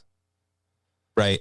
And that's something particularly in this book that I'm reading that talks about is basically the path of the mystic, or the mystic experience, is outside of the six senses. Like it's something that is kind of undefinable because it is outside of the physical senses. And it's kind of that connection to source, if you will, or to the ultimate, or, I mean, there's so many different words for it. It could be God, it could be anything really. That's something that, but it's like everybody has that inherent ability within them. It's just a matter of tapping into it and also letting it kind of manifest itself. Because it's not like one day you just, I think people can have instantaneous kind of mystic experiences, right? Where they perhaps see something in a new light. They're meditating and they have some sort of change in consciousness. But I think the mystic path is just the path to ascension, whether that just means improving your consciousness every day or truly ascending to a new level of consciousness. But I don't even know what that means. Like, what if it's a new level of consciousness and we're all on this level of consciousness? How do we know what we're aspiring to? You know what I mean? That's something that has always kind of inspired me and baffled me is, it's like, imagine a color you've never seen before. It's like, what? I only know certain colors. No, there's other colors out there. You just have never seen them before. It's like, okay, how does that work though? But it goes back to beyond the senses. I don't know, man. It's just one of those things. You just got to ask the right questions. I mean, you're doing that already. You have a podcast. That's the perfect place to do it. I would say everybody listening who wants to learn something new, I mean, the best way to do that, outside of using the, technology of the day, go to a used bookstore, and just let your intuition guide you to something. It doesn't even have to be in the nonfiction section. I mean, I had a conversation with Mitch, the orgone donor, recently, and he talks about, Arizona and all these different things he's doing out there to reconnect the energies and make it rain again with orgone. And it connects totally to this novel that I bought a couple of years ago called The Monkey Wrench by this guy, Edward Abbey. And, he's written a bunch of cool books, but yeah, it's just, no matter what you find, like, you're going to see the synchronicity appear. Dude, it's so, speaking of synchronicity, it's interesting that you said go to an old used bookstore. What'd you get? Recently I was in Eastern Oklahoma visiting some family, and we went to this kind of like an antique flea market store, Okay. And I just went, this first section I was drawn to just had all these books, and you could tell each section of the store is like somebody's booth, that they rent out. And this is one of the books I found. It's called Genesis and the Synchronized Biblically Endorsed Extra Biblical Texts. And it's got like the book of Enoch in here and all the different, like the extensions of Genesis and things like that. And I was like, it was $1. And I was like, shit, I'm going to buy this book. Yeah, dude. Yep. $1 for this big ass book. I was like, that's cool. And I kept going through it, and I found Cosmic Codes, Hidden Messages from the Edge of Eternity. I mean, also $1. And I found all these books that I'm like, why in what we would consider a hillbilly bumfuck town would all these crazy books, because in this same stack of books were books about like 9/11 and like truther book. It was crazy. I found Shaping History Through Prayer and Fasting. I mean, right up our alley, right? And then The Late Great Planet Earth, and I don't know what it's about, but over 1 million copies sold. Where is mankind headed? Oh, it's I bought this because it's funny. It's a Christian. It's from the 70s, I believe it was written, and it's like a Christian's prophecy of how we're all going to die. And I was like, I bet some stuff in here came true. And then also just for fun, as I was checking out, I found these obscure postcards. This one it says Bigfoot on it. And it's just a lady that with like someone in a Chewbacca costume hugging her. There was like 100 of these. Like someone made 100 copies of these to make as postcards. And then another obscure postcard I found, it says, "Get the net, Bubba." And it's these two kids with tinfoil hats on fishing. Dude, that's in got this. You got. It was just so obscure, man. I was like, you gotta take a good picture of both of those with your cell phone, and we'll make that the cover art for this episode. oh yes, dude, absolutely. Get the net, Bubba. Yeah, I'll do that. That'd be great, dude. That'd be fantastic. But that's just, I was in this little town. There's nothing going on. This is like one of like 3 stores in the whole town. And my fiance just dragged me in there. I didn't want to go because she was looking at all the, antique stuff or whatever. And I go to this section. I find these weird freaking books that I'll probably never read, but they were fun to buy. You know what I mean? And then I found these weird postcards. It's just like, what are the odds that it took me all the way to here, this 8-hour drive or whatever, to find these little synchronicities that I didn't find at home, Right. It's just interesting. And it's interesting to think that where the world can take you. Yeah, I encourage everybody to do it. Not too many people, because then there'll be less books for me to grab. But I'm trying to get my own little library going here. So we'll see what happens. Dude, you need another bookshelf, man. I can build you a nicer, bigger bookshelf if you want that can fit all your books. Hold on. Oh, you got more over there? Oh my God. Oh my gosh, Mark. Yeah, bro. And I got some over there too. Some underneath like me this with TV. That's like me with beer cans. Let me switch cameras here. Oh, see all damn, those cans man. up top? You would love our frat house, dude. That was like the decor at the old frat house that I was. One of those part cans of. is a unique beer, and it's because, and the reason I don't drink. I try not to drink as much as I used to during podcasts, but when I started the show with my co-host, it's because we'd hang out together and like on a Saturday night, and we'd have a few beers and start talking about stuff like kind of interesting topics, but mostly just kind of silly and dumb, which was fun, because you don't really get to do that all the time. And so that's where we started the pot. Like we did beer reviews and things like all those beers up there are from the beer reviews that we've done in the show. Right on. And so now it's like, you're right. I guess I can maybe figure out because you get into habits, you know what I mean? I'm just like, well, I'm doing a podcast. Might as well crack open a beer. But I think it is. I get nervous, dude. Even talking to you tonight, like before we started, I went to go pee, and I just felt this anxiety. I'm just like, oh God, it's Mark. It's Mystic Mark. What am I going to do? Oh, and man. I knew as soon as I got in here and we started talking, it'd be fine. But it's just that, and I never used to have these problems, dude. I don't know what it is. Maybe I need to see a psychiatrist and not a podcaster. No, I'm just kidding. No. Don't get yourself in some kind of MK Ultra situation, Kyle. They'll find out you're a conspiracy podcaster and you'll be done. I actually, when I was in college, I went to a therapist or whatever, and no one told me that she was an intern. Like she was another student, like getting her degree. No one told me that. And this bitch just started making assumptions about me like day 2. Like saying all this stuff like, well, I think you're this and I think you're that. Like not giving me medicine or anything, but just like telling me what my life was. And I was like, that's not how this works, lady. Oh, man. And I stopped after like a few sessions of going, I was like, fuck this shit. This is a scam. Like this is how weak-minded people get talked into doing things they don't want to do. I was just like, screw this, So anyone out there, nothing wrong with seeking help, but just be careful where you get it. And I'm not a medical professional. This is not medical advice. Myself and Mark are not liable for any decisions that you make. Agreed. Yes. Cheers to that. And yeah, I hear you, man. I get nervous too.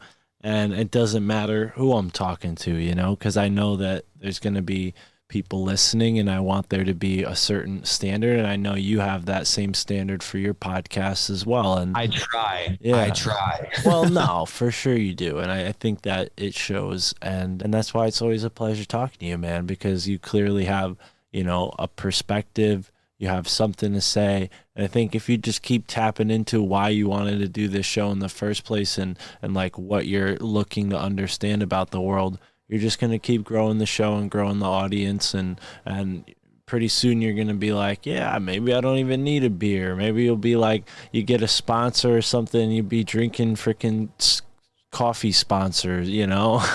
That's what I'm crossing my fingers for, that a coffee company will sponsor the show. Hey, you could look into Mudwater. I've heard that mushroom coffee's pretty good. Oh yeah, but I've heard good things about it. I've never tried it, but I've heard it's just like coffee. But if I drink too much coffee, I will be tweaked out, dude. Yeah, I can't do it. I can't do it. But it's not for everybody. But we can legally endorse that. Yeah, right. Let's hope a beer company doesn't sponsor me. It's probably the last thing I need. Right. But if you want to out there, I'll take it. Well, this was fun, Mark. I appreciate it, man. This was a good time, and agreed, dude. Agreed. We gotta do this again. I'm sure I'll see you out in the ether on a group show or something like that soon. So you never know.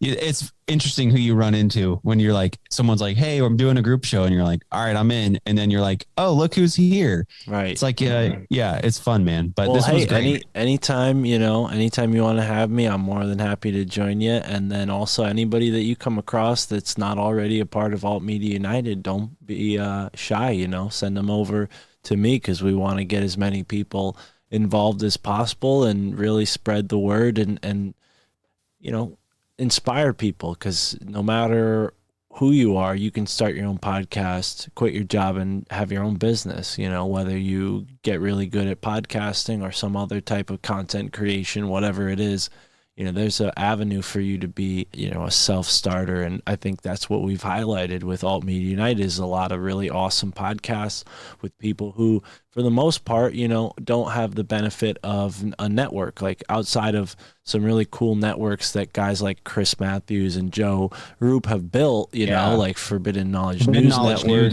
Great, and dude. I would consider them like an independent network, which is really cool. Yeah. So that's a big reason why we have them a part of it. They're awesome. Chris is great. And I've been on another show on there, the Inception podcast with Gloria Canning, and she's really nice. Yeah. But, so many really great people we've come in contact through Alt Media United. And dude, we have to build an empire. We have to build the counterculture. We have to resist. And if we resist in front of a mic, and that's all we can do. That's all we can do, man. But I think I'm down for starting a revolution. I don't want to build an empire. Empires are what the old world did with the pyramids. You know what I mean? I know what you mean. Like a friendly empire.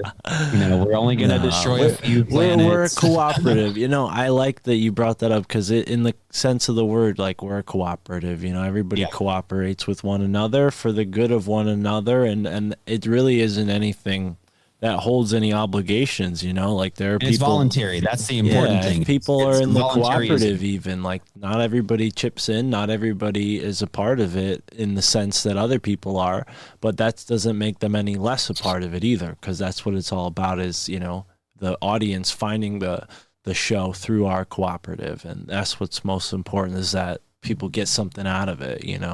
I think a lot of people have, especially with these swapcasts, that's my favorite part, brother. So yeah, anytime, let's do this again, and I know we'll be in touch soon. But thank you so much, everybody out there listening, from the Big Dumb Podcast audience and from my audience on the My Family Thinks I'm Crazy podcast. Have a great moment wherever you are in the now.